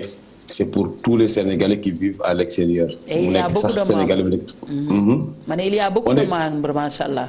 Waaw, on est plus de 20 000 membres. 20 000 et voilà donc li waral sax tey ma nekk porte-parole diaspora bi parce que su ma waxee je parle au nom de tous les Sénégalais qui vivent à l'extérieur. di nga Kebs. nekk sa dëkk dafa neex. dëgg la parce que. boo nekkee sa dëkk yaa ngi gis papa yaa ngi gis yaay yaa ngi gis am di jàmm te tamit yaa ngi sa biir dëkk. mais boo demee boo tukki rek. tumuranke dafa gaaw. tumuranke dafa gaaw ci tukki te aussi bu fekkee ne dañoo nekk ay immigré. ñii jóge seen dëkk. ngir dem uti lu ñu am. ñii dem uti xam-xam. ñii dem uti loo xam ne pour lu ñu dundalee seen njaboot. loolu day tax dëkk bi nga xam ne fa nga jógee.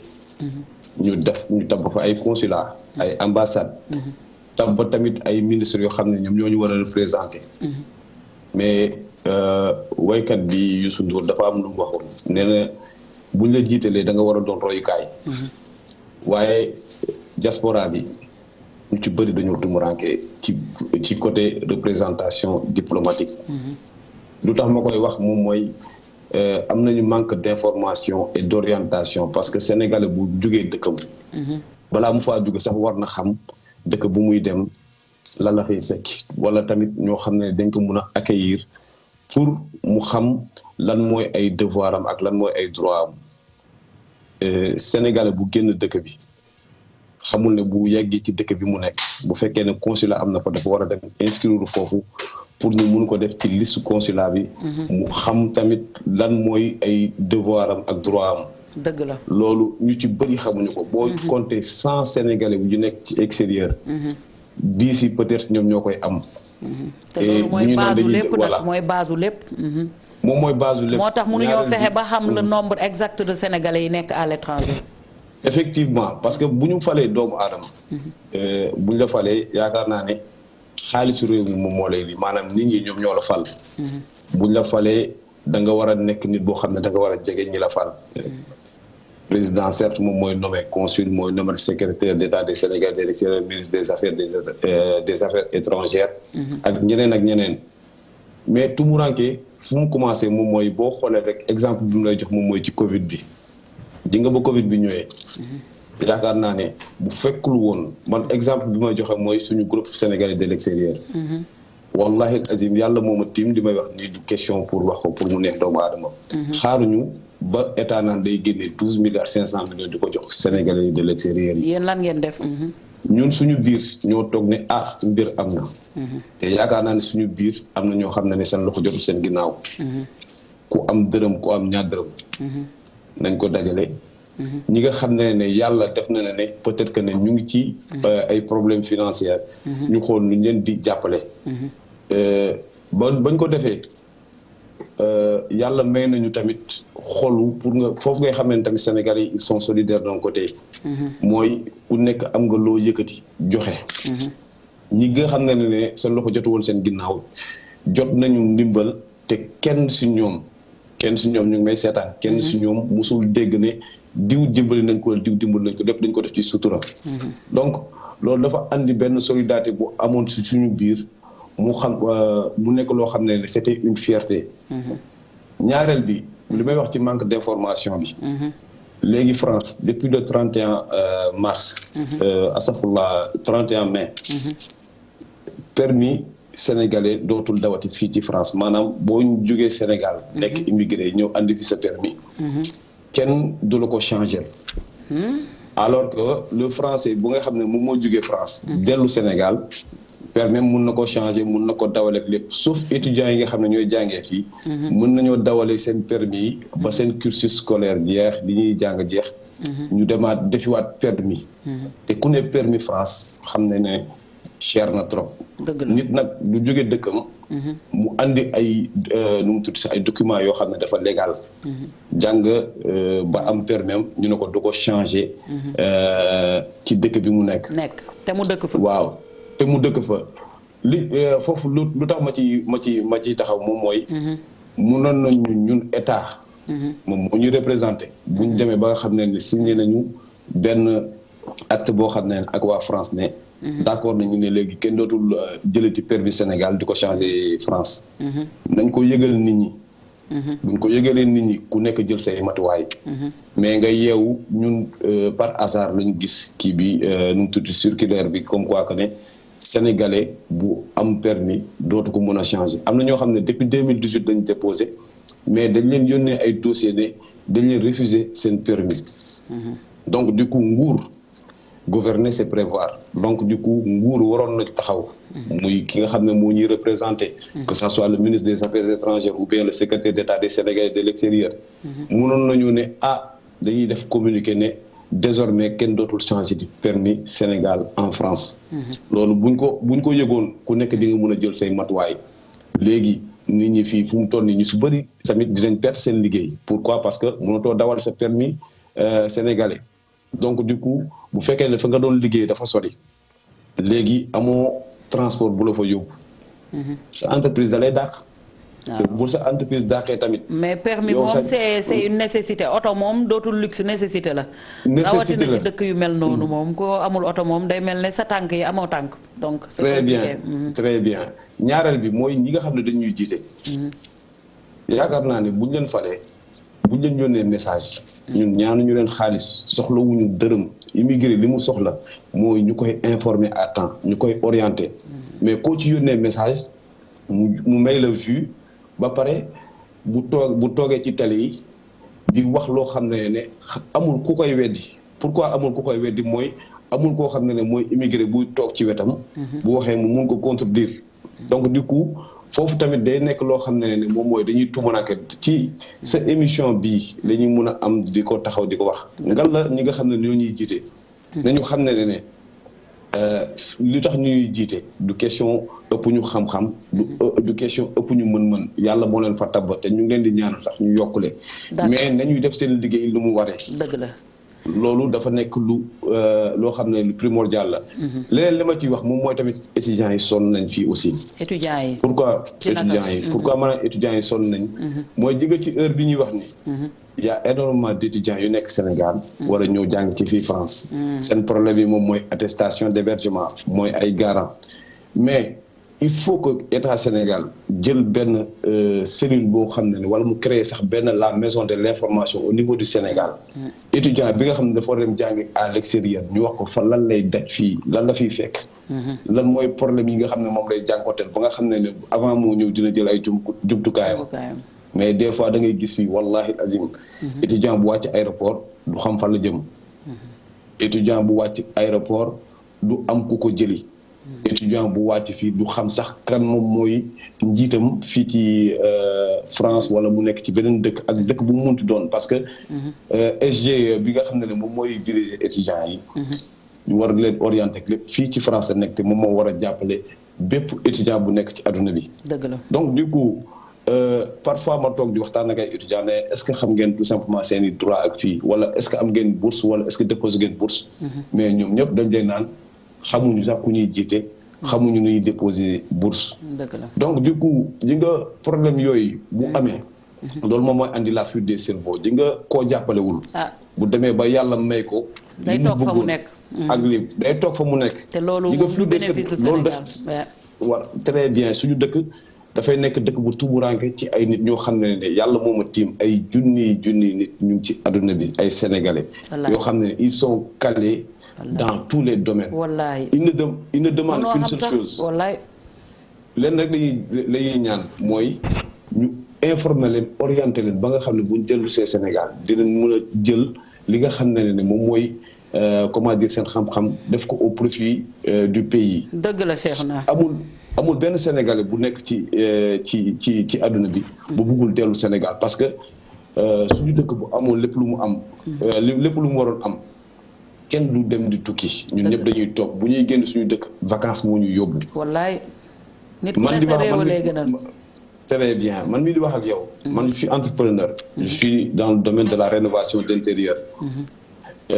am na ay nit yoo xam ne ñii c'est des ingénieurs agronomes ñii ñu ngi ci génie civil beeg lépp. ñaanuñu état dërëm ñaanuñu état benn ndimbal lu ñuy ñaan état rek moom mooy mu ubbil ñu porte boo xam ne dañuy ñëw mun a investir au Sénégal comme ni ko étranger yi di defee parce que li étranger mun sénégalais mun na fukk bi toog fi mu toog mun naa la limal fii ay nit yu dul jeex jëga suñu groupe bi rek yàlla moom a tiim y a énormément d'avocats y a des médecins y a des ingénieurs y a tout ci biir mais nit ñoo ñëpp koo ci wax bu ñu toogee di waxtaan on a cette peur te bu ñuy toog di déglu di dégg tamit liy xew suñu dëkk maanaam ay mag yu ñuy jiite di saagante maanaam ay suuf yu ñuy jël di ko joxe ci ay anam yu leerul mais fii ingénieurs yi fi nekk agronome mais nañ leen jox ku nekk benn hectare de terre dañu ku nekk dina won mëninam Sénégal mais ce qui est dommage c'est que ñun ñëpp bëgg nañ dellu si mais ragal nañu léegi xam-xam bi ñu yor doole gi ñu yor. mais dëgg la li nga wax yëpp dëgg la Cheikh naa waaye gis nga Sénégal. chinois yi du ñu ñëw defar ko américains yi du ñu ñëw defar ko kenn du ñëw defar ko. ñun ñoo ko mën a defaral suñu bopp te dëkk yëpp dafa am problème. problème yi am ci dëkk yooyu yëpp terewul seeni doom ñi ngi fa toog di ko defar. métti na gaa yombul mais bu leen ragal il faut expertise locale bi yéen a mën a régler problème yooyu fekk si ñi nga xam ne ñoom ñoo fi nekkoon di ko defar. c'est compliqué c'est difficile mais mënuñu def leneen parce que comme ni nga ko waxee kenn ku ci nekk ci yéen fii moo la gënal foo mën a am. sa réew donc à travers groupe yooyu ngeen di am nañu continuer rek di. def éveil des consciences di gën a sensibiliser gën a xool yoon bi nga xam ne fa la ñuy jaar ba ñi nga xam ne ñoom ñooy nit ñi nekk ci àdduna bi di ay doomu Sénégal ñu bañ a daw Sénégal dellu si waat ci réew mi malgré li fi am ñu jéem koo dépasser parce que mbir moom bu dee même bu méttee sax dañuy taxaw rek jéem a soppi jikko yi jéem a changer yépp ngir ndax dëkk nag mënut a développé wu te sukkandikuwul ci li nga xam ne moom moo di identité am ak nit ñi fa nga xam ne ñoom ñoo fa nekk donc Cheikh naa ñi ngi koy ñu ngi lay jaajëfal bu baax xam naa ne. waaw jërëjëf bi mooy premier dugg mais di nga duggaat beneen yoon. waaw kontaan naa trop kontaan naa di remercier aussi le groupe sénégalais de l'extérieur ak bépp sénégalais bu nekk ci diaspora bi ak ñi nekk ci biir réew mi. di nuyu sama yaay di nuyu sama mbokk yëpp ak sama am di jàmm yi te di leen ne. merci beaucoup te jërëjëf aussi képp xam naa ne li ñu war a wax yëpp mënuñu ko wax fii. mais kontaan naa trop xam nga ñun ubbil nañ leen buntu yëpp ubbil nañ leen buntu yi. vous intervenez quand vous voulez parce que cette émission vous appartient. pour yéen ñëpp la doomu Sénégal yi donc ñëpp la ñuy ubbil buntu yi. à chaque fois que besoin se fera sentir rek mën ngaa dugg. participer ci émission bi yaa ngi en France depuis combien de temps. man léegi ça fait plus de 11 ans maa ngi si. plus de 11 ans. waaw plus de 11 ans mais maa ngi ñëw Sénégal. di dem et aussi li ma fi def tamit loolu laa bëgg a def Sénégal commencé naa ko te incha allah rabbi aussi. ci ban domaine nga nekk yaa ngi ko doon wax. maa ngi ci rénovation d'intérieur. c'est-à-dire tout ce qui est décoration d'intérieur maa ngi ko fi def que ça soit en France et dans les autres pays d'Europe aussi. yaa ngi koy def feneen et voilà du question racisme ou autre chose mais je ne travaille qu'avec des Sénégalais. Sénégalais pourquoi parce que tamit Sénégalais la bëgg sa bopp la rek ak fonk sa bopp. waaw wax naa la identité rek ci la nit mën a sikkandiku ba dem ci kanam. ñi ngi lay jaajëfal bu baax Cheikh naa di nuyu ñëpp di kontaan ci képp koo xam ne waxtu wi yaa ngi foofule ca France di seetaan émission diaspora Cheikh naa si la woon moo duggoon rek di intervenir Vieux Diouf ñu dem rek jël beneen téléspectateur bu nekk en ligne en attendant ñu ñëwaat ak yéen ci campagne waajal tabaski bu spécial bi nga xamante ne GFM mooy àndandoog yéen rek feete li nga xam ne moo di tabaski gis nga ñi dugg nañ am na lu ñu defanteeg ñoom ci lu baax yu baax yooyu nag du lenn lu dul xaalis yi nga xam ne moom ngeen tiim te kenn ku nekk nag fi ñu toll ni boo ko dugalee ci sa poste dina ci baax lool ak fi réew mi toll 50 000 boo ne allo rek ñu jox la ko loolu fii rek la am na enveloppe 25 000 enveloppe 50 000 enveloppe 100 000 loolu yëpp nag dañ ko jël dajale ko ngir jagleel ko yow mi nga xam ne yaa toog di seetaan yow mi nekk bitim réew itam mën ngaa woote boo duggee sa njaboot jël si ko wala loo bëgg rek ñu daal di la koy transférer am na ay xar am na lépp loo xam ne soxal na ngir mën a neexal li nga xam ne moom moo di feetu tabaski bi gis nga xar yi xar boobu ngeen di seen moo di xarum Aba xarum Buuba Nduur ngoogu di tege waaye kuy moomu la waaw ba tey Oustaz Assane ñoom ñëpp daal xar yi dañ ko jël tuddee ko képp koo xam ne rek yaa ngi ci télé bi ndoy baana ngi noonu te xar yi kenn moomu ko ku dul yéen téléspectateurs yi nga xam ne yéen fidèle te bëgg li nga xam ne moom la groupe Futurs Médias di def ba tax na nag ñu leen di delloo njukkal rek jàpp ci li nga xam ne garme ngoogu El Hadj Amadou Mbaye garmi xar mi moom dañ ko war a utal compétit rek comme gar mi donc mi ngi noonu ngeen mën a woote participer donc numéro yi ngeen di woote pour mën a am ci xaalis yi nga xam ne moo fi nekk te kenn moomu ko ku dul yéen boo duggee ne allo rek yaay borom ak piis yi ak ndugg yi nga xam ne moom ngeen di gis jaaro or yi ak itam xaalis yi ak itam ñu fayal la ñaw booleel la ci joxaale la ndugg may la enveloppe xaalis lépp luy neexal ak di jëmmal feetu tabaski incha allahu rabbi rek groupe Futurs Médias taxaw na ci mu nekk na campagne waajal tabaski ngir nga mën a am ci ngañaay yi am maanaa yi Getzner la xam ngeen ne Getzner kenn ku ne soxla nga ko voilà jeu la donc du jeu lii du jeu de ay neexal la dañoo kontaan ci yéen rek di leen bégal waaye du jeu ndax amul lenn looy joxe ngir mën cee am ñu jël téléspectateur bi nekk en ligne allo. allo salaamaaleykum. maaleykum salaam. sëñ bi na nga def ñu ngi lay nuyu noo tudd ak foo ñuy woowee. Malick Sène laa tudd di wootee Kër Massar. Malick yaa ngi wootee fan. Kër Massar. ana waa Kër Massar. waa Kër Massar ñu.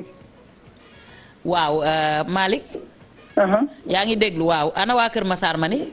ñëpp ngi ci jàmm alhamdulilah. ñëpp a ngi ci jàmm. ñëpp ngi ci jàmm kay.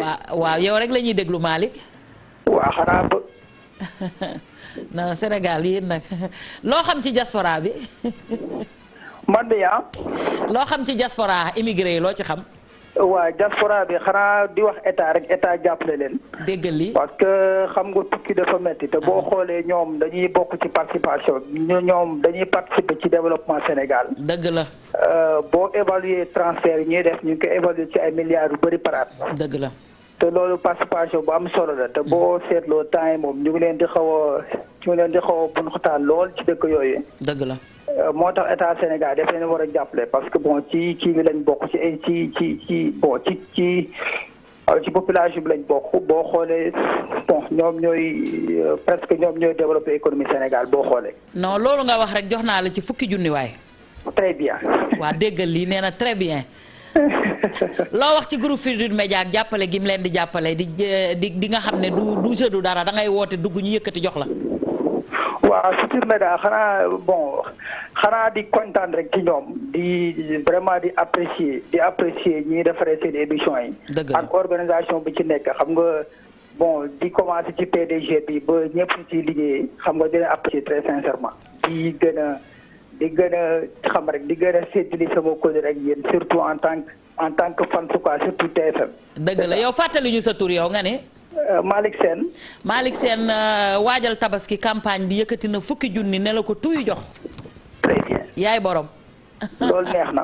kontaan nañu bu baax ci yow def leen ni moom woote participer li nga xam ne moom lañ leen di jox di leen neexal ngir neexal li nga xam ne moom moo di tabaski bii di àndandoog yéen di leen defal li nga xam ne moo di waajal tabaski yëkkati ko rek teg ko ci seen loxo muy rek ay xarum tabaski boo xam ne benn bu ci nekk rek kuy nga du benn du ci mbote xar yu baax yu rëy moom la ñu yëkkati rek ngir fas yéene leen ko jox kenn ku ne ñu duppee ko nag benn animateur wala rek ku nekk ci télé bi. mi ngi noonu mooy xar yi nga xam ne moom ngeen di gis noonu moom ngeen di jël ñu may leen ko neexaleel leen ko ngir seen tabaski mën a yemb rek gis ngeen ko ay xar la waaye duñ la jox xar rek yem ci dañuy yëkkati li nga xam ne mooy ànd ak xar mi moutarde sax bàyyiwuñ ko lépp a ngi ci biir ndugg sidaat cuuna ngi noonu ngeen di gis mooy xar mu noir et blanc boobu moom la ñuy fas yéene jël jox leen ko yéen ñii ngir nag feddali suñu kóllëre suñu diggante ak yéen gis ngeen nag li nga xam ne moom moo di or boo ko amee moom nga bëgg boo ko amul moom nga bëgg moom la jeeg ji di wër boole ci nag piisu Getzner xam nga lii mooy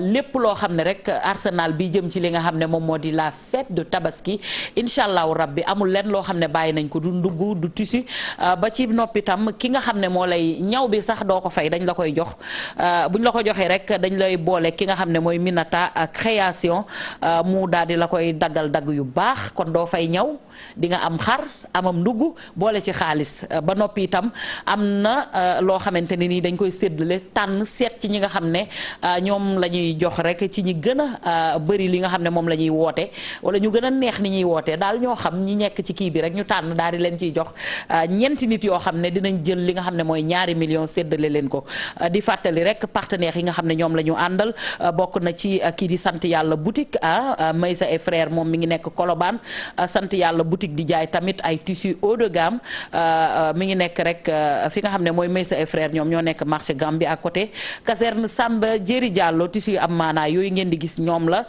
numéro téléphone bi nag di nag 77 906 28 95 moom mooy numéro sant yàlla boutique ak itamit beneen numéro 77 503 45 99 ñuy jaay ay tissu yu am maana bokk na ci Getzner waaye yeneen i tissu yu am classe muy tissu góor tissu jigéen tissu xale yooyu yëpp nag mi ngi am fi nga xam ne moom moo di sant yàlla boutique nekk foofule ca marché Gambie ca biir Colobane boutique Touba marché Ocass am nañ fa également beneen boutique numéro 6 lay doon téléphone bi di 77 935 73 47 loolu nag bu ñu la ko joxee piis yooyu rek nga xam ne jox nañ leen ko da nga koy jël rek yóbbu ko ci Minata moom itam numéro téléphone am rek mi ngi nekk fi nga xamante ne moom moo di waaw Minata Instagram am muy Minata création moom ngeen di woo rek mi ngi nekk fi nga xam ne moom moo di Mermoz moom moo fas yéene dagg ñaw yi près de la mosquée en face la mosquée ngeen woote ngir jot ci Minata 77 645 85 85 wala 78 443 96 22 loolu yëpp nag moom mooy nga passé sa commande sur Facebook waaye bokkul ak ñaw yi nga xam ne da koy joxe ba noppi itam enveloppe xaalis yi mi ngi continuer di daw même à la fin de l'émission bu jeexee programme yi di continuer tamit day continuer di tourner bu ngeen wootee dinañ leen boole ci ñi nga xam ne ñoom la ñuy boole tirage bu mag bi nga xam ne dafay am na ay parure or 24 carats yoo xam ne moom lañ leen di jagleel ak benn patol boo xam ne mi ngi toll ci 2 millions ñu séddale ko ñeenti nit ñooñu nag ñi ngi koy séddale ñeenti meilleurs participants yi kon woote leen gaaw ci 88 628 20 20 88 628 72 86 88 628 04 05 88 628 22 22 88 628 65 65 wala 88 628 76 76 yow sénégalais bi nekk bitim réew yow laay waxal wooteel ndax itam boo gañee boo amee ci yi nga xam ne moom lañ lay jox di nga ko mën a jagleel ñi nga xam ne ñoom ñoo nekk fii ndax àdduna bi fi mu toll nii dafa doy waar donc vieux ku nekk ci ligne bi ñu continuer rek gis ngeen émission bi tey ni nga xam ne noonu lay déroulé woo dem nañu fi nga xam ne moom moo di layun li ñu njëkkee mooy fësal doomu Sénégal yi nga xam ne ñoom ñoo nekk fépp ci àdduna bi ubbee ki nga xam ne moom moo di docteur Ibn Tamia Sylla nekk foofule ca Dallas bu ñu doon lim li nga xam ne loolu la def ak li muy liggéey rek ak expertise bi nga xam ne am na ko ba fépp ci àdduna bi ñu koy woo mu fay defi conférence di créer di former ay ingénieur yoo xamante ne ni yeneen i nationalité la ñu moom moo taxoon tey ji ñu ne dañ leen koy andil gannaaw raaya bi nga xam ne tànn nañ ko ci Afrique wërngal këpp yëkkati ko teg ko ci loxoom moom moo dugg sànq ba mu noppee itam ñu jël rek li nga xam ne moom moo di waa layun ndax Sénégal lépp rek dañ koy waxtaanee problème bu mën a am rek ñun li ñuy def mooy jël ñaari parti daal di koy teg et puis le commentaire il est libre ñu jëloon ci ki nga xamante ne moom moo di Babacar wone vidéo bi nga xam ne wax na ko wax li nga xam ne moom moo ko métti ba mu noppee itam ñu dalal son excellence bi nga xam ne moom moo di Cheikh Sidi Lamine Diakhaté foofule dans le sud du Maroc muy rek foofu ca layun ba mu noppee tamit ñu jël ki nga xam ne moom moo di Cheikh na également Xabaan Gueye war na dugg moom jël vieux boo xoolee Xabaan Gueye mi ngi nekk foofule ca île bu ñuy wax Sal nekk ca Cap Vert sama doom bi nga xam ne moom moo nekk Samba Kane moom itam nekk foofu rek ca Cap Vert moom itam dugg na keroog expliqué ñu li nga xam ne moom lañ fay dund comme jafe-jafe waaye gis nañu réaction yoo xam ne am na jóge ci autorité ya nekk foofu Fat Thiam nekk foofule ca Bintu ca kii nu mu tudd Portugal moom itamit ñi ngi koy nuyu di ñaan yàlla ñoom it ñu saafaral li nga xam ne moom moo di seen problème parce que ñi ngi am fi nga xamante ne moom moo di Lisbonne ñi ngi nekk Portugal Lisbonne waaye bu ñu bëggee lijjanti ay këyit wax naa leen maa ngi waajal lu nga xam ne moom moo di dossier bu am solo jëm ci li nga xam ne moom moo di état civil ak këyit yi nga xam ne moom la doomu Sénégal yi di soxla te des fois muy nécessité ñuy jógee dëkk ba dëkk ndax nag ñoom ñi nekk Portugal foog ñu dem ba Espagne pour mun a am li nga xam ne moom moo di seeni këyit ak ñeneen ak ñeneen bu ñu demee fu mel ni gox bu mel ni Argentine tamit boobu ba léegi ndeysaan suñu xel dem na ci Massar Ba nga xam ne moo fa nekkoon moom ndeysaan di def liggéey bu am solo bëggoon lool ñu féetale ko ci fi nga xam ne moom moo di doomu Sénégal yi gis nga ni dañ ko faa rey moom itam rey bu ñaaw boo xamante ne bi def na léegi quelques années waaye boobu ba léegi ñi ngi jooy li nga xam ne moom moo di ku leen fa teewal Argentine gépp amuñu représentant dañuy mujjee dem fi nga xam ne moom moo di Brésil waaye am nañ yaakaar ne autorités yi dinañ ko lijjanti mu bëri ci ay gox-goxaat yu bëri yoo xamante ne boo fa demee tey jii day doon jafe-jafe ci ñoom pour nga lijjanti renouveler say kayit wala yenn foog nga jóge dëkk dem ca dëkk boobu beneen dëkk toog fa booy xool Marseille également suñu grand Moussa Kouaté mi ngi ñu ko doon expliquer di ñu wax tamit ni foofu pratiquement c'est la même chose donc mu nekk ay ponk yoo xam ne du ñu def lu dul di ko signaler autorités yi nga xam ne ñoom lañ fi teg te ñoom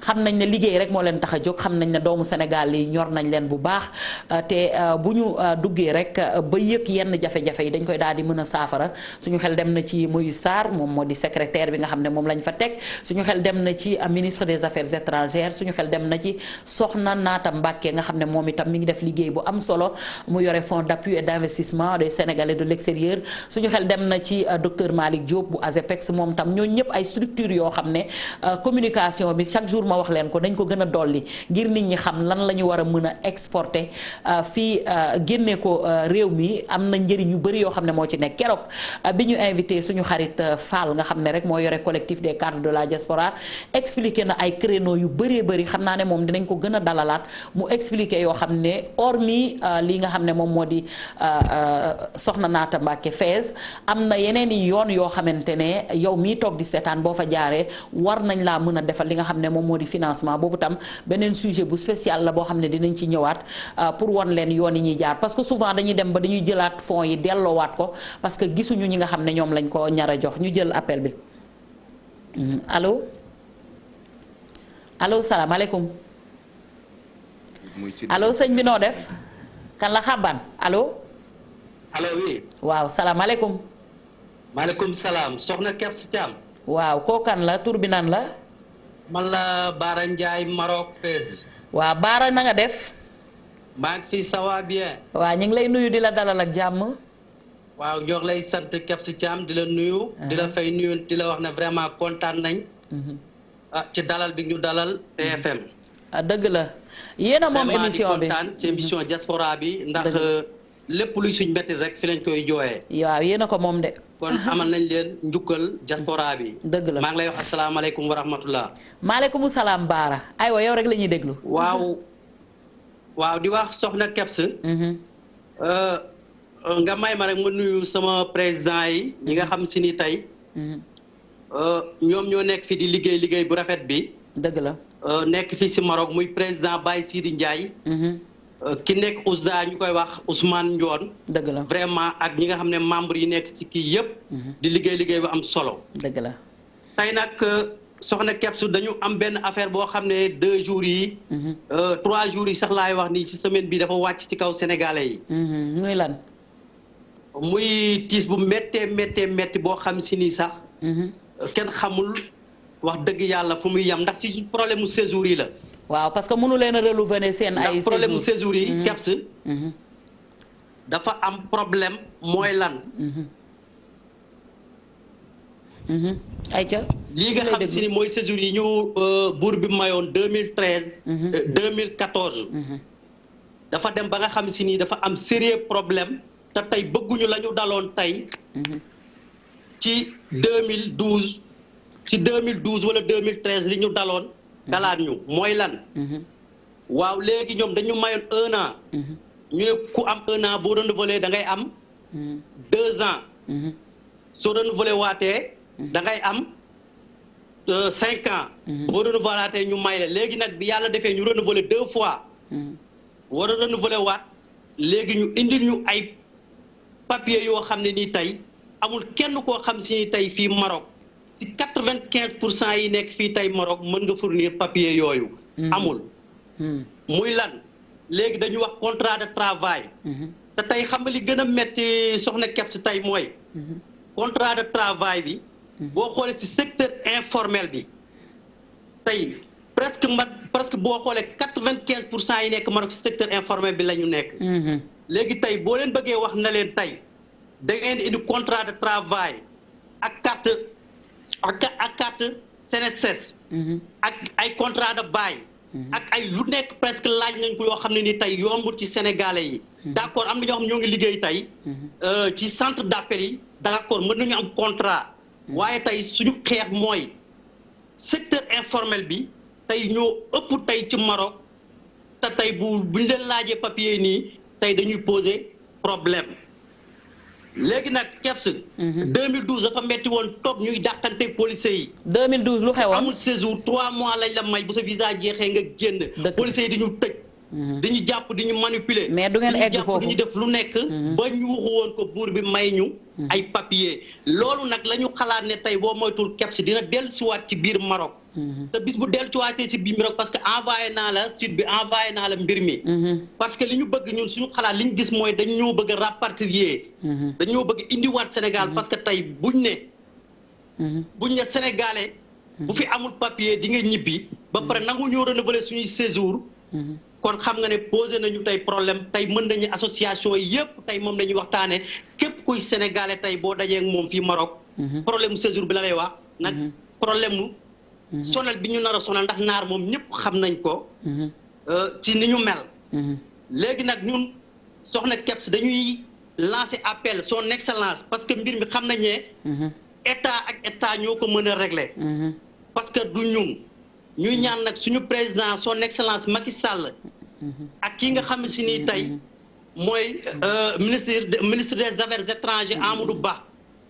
ñoom ñu ñëw jéem ñoo waxtaanal ak état Maroc lii nga xam si ni mooy contrat de travail yi ñu fi teg ak yeneen papier yi. dina poser problème ci Sénégal yi ndax nangootuñ ñoo. message bi jàll na renouveler suñuy papier soxna Kebs Thiam. jërëjëf ñëpp a ngi jooy nag guddi ak bëccëg. secteur informel bi ñëpp a ngi tiit góor ñi ak jigéen ñi te kenn ku ne soxna Kebs. jigéen ñaa ngi fi di daan seeni doole Maroc. waaw jigéen ñaa ngi liggéey. ña nga ca marché di létt am jàmb am jom lool nekk guddeeg bëccëg. vraiment di ñafe. wax dëgg yàlla ba buur bi gis ne may nañ leen séjour. tey ñu tourné nag tegal ñu. ay contrat. kon secteur informel bi am nañu problème te amuñ fi ñu koy jooyee lu dul suñu autorité yi. dëgg la ñu jàppale ñu ci luñ ci mën a jàppale. dimbale ci luñ ci mën a dimbale ba nga xam si ni tey lii nga xam si ni moom lañ teg ay contrat de travail ak yeneen papier yi. ñu dindi ko defal ñu lañ ñu defaloon xam ne ku bëgg renouveler da ngay dem jël say 3 photos yóbbu sa photo passeport yaa ngi dégg yóbbu sa contrat bail ñu defal la sa passeport nga dem soo bëggee renouveler da ngay dem rek dugalaat renouveler loolu moo gën a yomb ci secteur informel bi sinon tiit nañ de waaw tiit ngeen mais nag waaw jooy ngeen ko fi ngeen ko war a jooyee ñuy am yaakaar ne autorités yi ñu fi teg dinañ dégg seeni jooy ba mën leen a taxawu ndax nag loolu mooy sababu émission bi ñu ngi lay jaajëfal bu baax di wax ni on est de tout cœur ak yéen te ñu ngi ñaan yàlla rek ñoom ñu dégg ko ba wàllu leen fekk leen fi ngeen nekk ba nga xamante ne bii la amoon 2012 du am kon ñu ngi koy jaajëfal bu baax moom Baara woote foofu lekk ca Maroc di wax rek ni secteur informel c'est vrai que moo gën a bëri ak ñi nga xamante ne ñoo nekk ci centre d'appel yi keroog Mati bi ñu fi invité gis ngeen ñoom elles sont peut-être quelque part à l'abri li ñu doon kaas moom mooy dañoo am seen contrat yore seen ay këyit ak yooyu bokkul ak ñoom Baara ñi nga xam ne ñi ngi wax li jëm ci renouvellement këyit yi kon am naa yaakaar ne dinañ ko gestu bu baax a baax ba mun leen a saafaraal seen ay jafe-jafe ndax loolu moom moo ñu tax a jóg vie ñu jël keneen ki nekk en ligne allo allo allo allo waaw salaamaaleykum. maaleykum salaam. soxna si na nga def noo tudd ak foo ñuy woowee. man la Awa Laye Wakaam. Awa maa ngi lay nuyu bu baax di nuyu waa Wakaam. ñu ngi lay fay bu baax tata. Aïcha Awa ñu ngi lay déglu. dama bëgg ci enveloppe yi. Awa nag enveloppe yi jeex na Awa xanaa ma jox la tissu. ma ne enveloppe yi da ngaa yéex a woote enveloppe yi jeex na. waaw kon ma bàyyil ma ñu jox la piis ñu may la tissu ñu may la gesner bu baax ci julli gi boole laa ku la ko ñawal non Awa nag damaa bëgg nga sourire am naa lu ma métti de enveloppe yi la rëcc neexuma de du yoon de mais xolal continuel encore di woote jëlal gesner bu baax ñuul bee boo ko jëlee xam nga ba minata daggal la ko da ngay am lu bari waaw kay léegi nag te jël nañu nii comme xas nga ba dugg jël nañu li nga xam ne moom moo di sa numéro di nga mën a bokk ci tirage bi nga xam ne dañ leen koy jagleel bëgg rek jox leen ay neex-neex yoo xam ne dinañ ko dagg en 4 parties waaw non Vieux Diouf su ma waxee tirage mooy dañuy trier xam nga ñeenti nit dañ foog pour ñu tànn ñeenti nit ñi munoo gëm rek tànn ñeenti nit mais ñun dañuy maye wax naa leen ko ndax amul lenn looy def pour ñu jox la donc groupe Futurs Médias campagne waajal tabaski la def rek amul lenn looy joxe da nga naan allo rek ñu jox la ci suba ba léegi nit ñaa ngi naan allo ñu leen di jox donc dinañ séddale ñeenti nit dinañ leen jox li nga xam ne moom moo di 2 millions loolu nag boo ko bëggee da ngay continuer rek di woote ndax nag dañ leen a indil ay baax pour feddali suñu kóllëre suñu diggante ak yéen maye la c'est gratuit loolu yëpp dañ leen di ko may mu di nag or yi nga xam ne moom ngeen di gis mu di nag enveloppe xaalis yi nga xam ne moom ngeen di gis te day continuer ba léegi muy xarum tabaski muy nag looy yeneen ak itam xar mi li nga xam ne moom lay àndal donc nag woote leen ci 88 628 20 20 88 628 72 86 88 628 04 05 88 628 22 22 wala 88 628 65 65 88 628 76 76 nga mën a bokk ci nag baax yi nga xam ne dañ leen koo andil ngir mën a yembal tabaski bi ngir rek daal di leen koy jox suñu diggante ak yéen may leen ko neexale leen ko rek ngir tabaski bi gën a neex vie fu ñuy dem ñu jël keneen ku nekk en ligne wala xabaan ngay war na dugg mi ngi foofu lee ci Île de Sal xoolal sa téléphone xam naa ni dina la woo vie d'accord dëgg la dina duggaat problème connexion la am foofulee ca Île de Sal mu nekk fi nga xam ne moom moo di Cap Vert donc dañu am problème connexion ñi ngi koy xaarandi rek mu mun a dugg participer ci li nga xam ne moo di émission diaspora bi ni lañ leen koy defalee lundi bu jot ñu andil leen ay sujets yoo xam ne dañ koy discuter waaye du tere ñu ngi leen di waajal di leen préparer li nga xam ne moom moo di rek ay dossier ak itam reportage yu am solo yoo xam ne dañ koy tànn benn sujet bu bien précis wax naa leen léegi wàllu état civil wax naa leen yeneen ak yeneen yoo xam ne ñu ngi leen koy pareel di ci def ay reportage ngir andil leen ko bu ko defee ñu déparé ci rek ngir defal leen li nga xam ne moom moo di diaspora donc via ki nekk en ligne ñu jël ko allo waaw campagne waajal tabaski ba tey rek may remercier bu baax partenaire waa gis nga campagne yi nga xamante ne ñi ngi ko andi rek ngir neexal leen xar bi nu mu tudd moom vie gisuma de Aba no stress moom moo nekk noonu donc nag boo wootee rek mën nañ laa neexalee xar mii nga teel a lijjanti sa xarum tabaski bokk na ci Sidaat Thioune moom moo nekk noonu muy noir et blanc bi moom itamit oustaz Assane Seck moom moo nekk noonu muy xar moo xam ne dañ leen koy neexalee rek baaxee leen ko DJ Kolos Kolos mi ngi noonu moom ngeen di gis à l'écran Mouhamadou Ndoye Bane mi ngi noonu Ndoye Bane moo nekk à l'écran bokk na ci oustaz Pape Anne moom ak Sidaat Thioune ak ñeneen ñoo xamante ne rek xar yi daal da ngeen di woote rek ñu jël ko El Hadj Amadou Mbaye gaar mee ngi noonu bu ko defee nag ngeen mun koo jël xam ni tabaski bi ren dinañ leen ko neexalalal bokk na ci ay xaru tabaski waaye itam duñ leen jox xarum kese dañ leen di booleeg li muy àndal muy ndugg yi yëpp soble beeg pombiteer beeg diwlin sax dañ leen koy jox ba ci moutarde bàyyiwuñu dara loolu yëpp nag ngir rek feddali suñu kóllëre suñu diggante ak yéen ngir ngeen gën a mën a neexal seen tabaski ñu àndandoog yéen di def rek li nga xam ne moom moo di waajal tabaski GFM di feete tabaski ak yéen comme d'habitude nag duñ ko defeek neen ndax nag dañuy defanteeg yéen yu baax bokk na ci 88 628 20 20 nga mën a dugg am na koo xam ne mi ngi nekk en ligne ñu ngi koy xool ni xabaan la allo xabaan bul dégloo téléphone bul dégloo télé bi da ngay jël sa téléphone da nga allo wala du moom waaw salaamaaleykum allo allo yéen da ngeen am problème mu connexion Cap Vert donc mi ngi du xabaan ngay waaw du xabaan ay wakon kan la ñu jël ko allo waaw salaamaaleykum allo waaw allo ñu ngi lay dégg sëñ bi na nga def. maaleykum salaam. waaw tur bi naan laak foo ñuy woowee. allo salaamaaleykum. maaleykum salaam ñu ngi lay nuyu. tur bi naan laak foo ñuy woowee. allo. il se pose un problème de kon dafa mel dafa am problème mu connexion c'est vraiment dommage. ñi ngi maaleykum salaam allo. waaw ñu ngi lay dégg sëñ bi yow yaa ñu déggul allo noo def. yaa ngi en direct ñu ngi lay déglu. allo waaw man la Pape Sarr. Pape Sarr depuis borom Nantes Pape Sarr yaa siif noonu dugg borom Nantes. waaw maa ngi nii de borom Nantes dellu si na Nantes nag. waaw ñu ngi lay nuyu parce que yow itam nag vraiment yore nga pratiquement fédération bu mag a mag boo xamante ne dafa regrouper dëkk yu bëree bëri ci ay sénégalais yu takku macha allah yoo xamante ne nag yaa ngi basé wu foofule à Nantes nga nekk professeur di jàngale donc ñu bàyyi la rek nga joxe sa participation.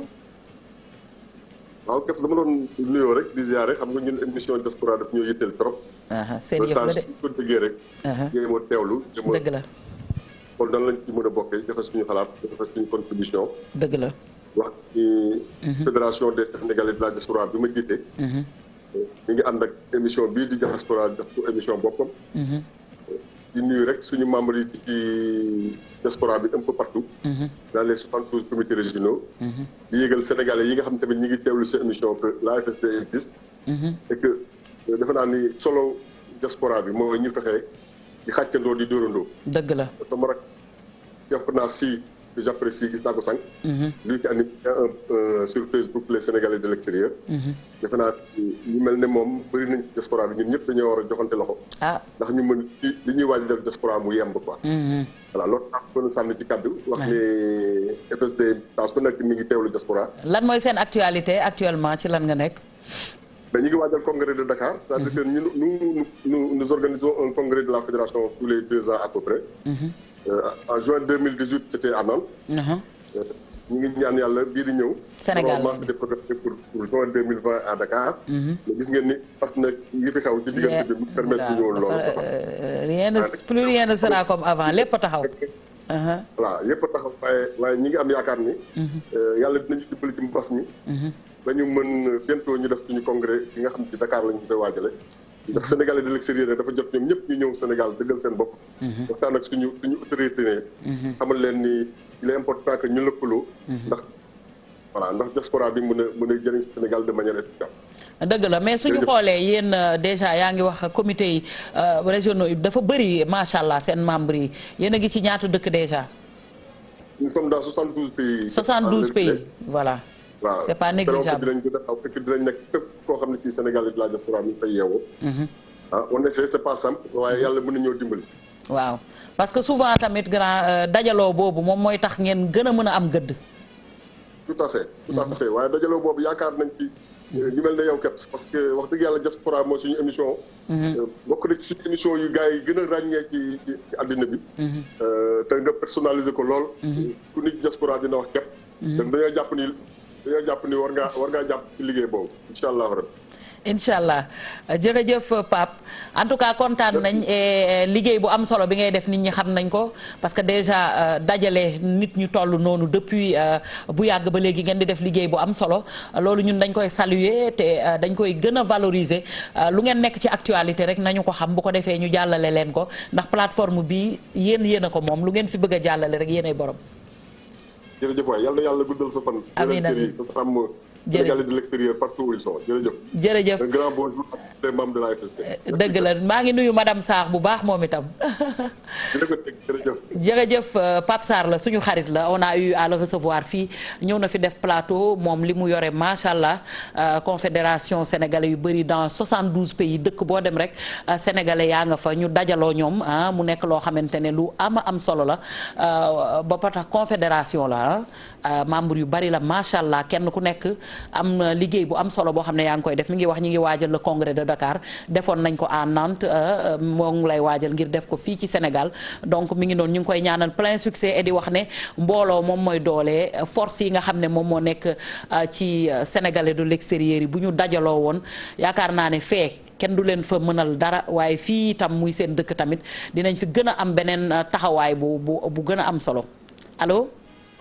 allo. oui salaamaaleykum. maaleykum salaam. soxna si na nga def. maa ngi fi rek. nuyu naa la ziar la bu baax. noo tudd ak foo may woowee bu baax ma ne di la ziar. tur bi nan laa fooy woote. man la Salimata Diallo maa ngi woote Dakar. Salimata ça va. oui ça va bien merci. naka tàngoor bi. waaw tàng na moom. d'accord Salimata ñi ngi kontaan ci dalal la yow rek la ñuy déglu. waaw xanaa di leen nuyu rek di wax ne émission diaspora bi am na solo lool parce que suñu doom yi nekk bitim réew daal wax dëgg yàlla lu leen jàppale ñu génn. ndax dañu dem rek daani doole. dëgg la ah sànq nag maa ngi xañ xale bee 50 000 vieux pour man dafa jeex. dëgg la ah xañ naa xale bee fukki junni. dëgg la. ba pare bëgg koo joxe fii damay bañ xale ba mere ma waaye xale bi jox nañ ko piis nu ñuy def léegi vieux. waaw kon ñu jox émission bi jeex na pratiquement continuel di woote yow xale bu jigéen boobu jox naa la gesner bu baax boole la ci ku la koy ñawal pour man xaalis bi dafa jeex donc yow nan la tur bi fàttali ma ko ma chérie. Salimata Diallo. waaw Salimata yow li nga xam ne moom moo di groupe Futurs Médias neexalee nañ la may la 50 000 francs. kay jërëjëf waay. dëgg la kontaan nañu lool yal na yàlla barke liggéey. amiin yéen a ko moom. ñu fekkee koy déwén yu bëri bëri. allahumma amiin yéen a ko moom. amiin kontaan nañu émission bi am na solo lool. dëgg la jërëjëf. mbaa am nga ci immigré yi. waaw am nañ ci kay moom kay defe naa Sénégal. koo woo rek am na ci. sa kan moo nekk immigré. feebar bi yàlla musal leen ba ñu ñibbi. wallaay. mboolem jullit. dëgg la. wallaay moom kay sunu xel yi du dal wante yàlla baax na yàlla. kan moo nekk à l'étranger sa kan. sa lan sa doom sa jëkkër lan. waaw am nañ fa ay mag am fa ay doom. waaw ndeysaan macha allah yal na yàlla sàmm leen. nga fa kay wallaay. waaw yal na yàlla sàmm leen sunu xel yi dalul benn yoon wante nag noonu la. yàlla dina defar lépp. jërëjëf yal na yàlla defar lépp. jàmbur. dëgg la. wallaay xam na ko. ba ñu ñibbisi waat ak jàmm jërëjëf Diallo bul coupé bu ko defee ñoom vie jël la ci suuf ñu mën laa jox li nga xam ne moom lañ la neexalee may leen ko yéen ñi toog di seetaan yéen itam c'est pas parce que émission bi dafa jeex rek que fii la wootee di yem continuer leen woote ci 88 628 20 20 88 628 72 86 88 628 04 05 88 628 22 22 88 628 65 65 88 628 76 76 je pense que leer na ak grand Pape Cissé moom itam ñu ngi koy nuyu bu baax a baax ak xale yu am maanaa yi muy àndal ci liggéey bi kon nag continuer leen woote même bu émission bi jeexee tant que programme yaa ngi continuer di daw rek am ngeen wërsëg boo xamante ne nii dinañ mën a boolewaat leen ci ñi nga xam ne ñoom la ñuy neexal ndax itamit dinañ ci tànn ñeent daal di leen di séddale li nga xam ne rek mooy 2 millions ba noppi itam jox leen xaru tabaski yi ñu personnalisé nga xam ne gis ngeen ko sànq à l'antenne ak itam or ay pariru or ak yeneen i ngëneel yoo xam ne loolu yëpp day tax seen tabaski gën a neex bu ñu la joxee xar itam duñ ci yem dinañ la jox lépp loo xam ne moom lay àndal boole la ak sant yàlla boutique mu jox la ci tissu yi waaye itam ki nga xamante ne rek moom moo di Maysa et frère waaye itam yóbbu la ci Minata mu daggal la ko dagg bu baax man nag lii laa amoon pour andi leen ci seen émission Diaspora désormais tous les lundis ñu amoon mbégte lool ngir présenter leen ko di leen jaajëfal di leen dig daje beneen yoon ci kàttanu yàlla waaye duñ jeexal mukk ndax xam naa ne sànq ba léegi Vieux Diouf wàññil son bi ma wane sama bopp wàññil son bi commencé ti nga Awa Ndaw Latifa moom moo génnati fii ci petite tête bi nga xam ne kenn xamul petite tête la da ngay defee ne karaw la wala dara doo ko sax yëg am na ci façon bu nekk ak yeneen i coupe yu doy waar yoo xamante ne fi ñu toll nii moom awa mi ngi waajal yoo xamante ne bu génnee dëkk bi day yëngu waaye bii rek bokk na ci ak bi ma joxoon lundi nga xam ni ak tàngaay bi lu ne nga ciy mën a def kon nag Awa Ndaw borom Latifa numéro téléphone am léegi ma génne ko rek ngeen mën a am ci li nga xam ne moom moo di petite tête yi le donc maa ngi remercier toute l'équipe bi nga xam ne ñoom la ñu àndaloon ci émission bi le bokk na ci Vieux Diouf xabaan nag suñu xarit duggul maa ngi koy déplorer mais beneen yoon ci ñoom la parce que ci réseau bi la moom mi ngi fi nga xam ne moom moo di Cap Vert rek île bu ñuy woowee Sall donc Awa Ndaw Latifa moom moo defar bopp bi le lu petite tête sax coupe bu bees la boo xam ne moom moo ko créé numéro téléphone am nekk ci rek 77 768 34 34 77 768 34 34 mi ngi noonu muy petite tête yi ku ci bëgg rek wooteel ci numéro yooyu Awa Ndaw Latifa sur l'avenue Bourguiba di remercier xale yëpp ñoom Kumba ak ki nga xam ne rek moom moo nekk ci salon ba ak Daba di remercier tamit tailleur bi nga xam ne moom moo ma ñawal tailleur bi nag sama koñ la nekk waaw donc maa ngi koy gërëm moom itam vax bi nga xam ne sama yaay yàlla na yàlla seral ay yaxam moom moo ma ko mayoon donc Vieux Diouf merci beaucoup à toi merci à Abdourahmane pour son bi jërëjëf ki nga xam ne mooy kan Mor Xarma ak kan Hamza mon ami Hamza Diallo xale bu aay bi moom itam ak itam Mor sama xarit boobule nga xam ne dafa yarul lool mon ami Muntaga lii Muntaga moom itam ak itam kanati Pape Mor moom itam Pape Mor macha allah mi ngi jaabante sànq ba léegi ñi ngi koy jaajëfal di remercier toute l'équipe Amza Diallo ñoom ñëpp ak Eva xale bu jongama boobu Eva maa ngi lay bisu bu baax yow itam gis nañu sa liggéey rafet na ba heure bi yaa ngi toog donc Eva maa ngi lay bisu bu baax di kontaan ci ànd bi ngeen àndoon ak ñun di leen dig dajee beneen yoon du ma jeexal te remercier wu ma sama xarit bi nga xam ne nag moo nekk foofu la ca Atlanta mu di Mam Soxla Lo sama waa ji yaay Jalika yaay Buso Baali waaye bu ma noppee damay woo Mbenn Lo moom itam nuyu ko bu ma noppee woo Assane Mariama waaye Maam Soxna Lo daal jàpp leen ne kenn du moom ci man sama waa jooju sama waa ji ndama ngi ci gàccee ngi ci waaye itam damay dem ba Nashville fekk fa ki nga xam ne rek moom moo di Kiné Diouf nuyu ko sama rakk jooju ak Ndey Fatou Fall ñoom ñëpp maa ngi leen di nuyu di leen jaajëfal di kontaan bu baax a baax ci ñoom ak itam Mamadou Lamine Fall ñoom Ousmane Cissé ñoom Maguette Coulibaly maa ngi nuyu ñëpp bu ma limee du ma fi jógee waaye kontaanoon naa ci àndandoo ak yéen di leen dig daje beneen yoon ci beneen émission Diaspora en attendant jéem leen a Mariam Gissé sama rakk ji maa ngi koy gërëm ak promotion bu baax ci maquillage bi promotion maa ngi koy gërëm ak kan nga ni waa décor kenn du ñoom Mansour la ak kan Lamine Bayo ak ñoom Mansour ñoo defar décor bu rafet bii di ay xale yi jàmbaar yoo xamante ne heure bu nekk rek ñi ngi liggéey wax nga dëgg promotion merci beaucoup à la prochaine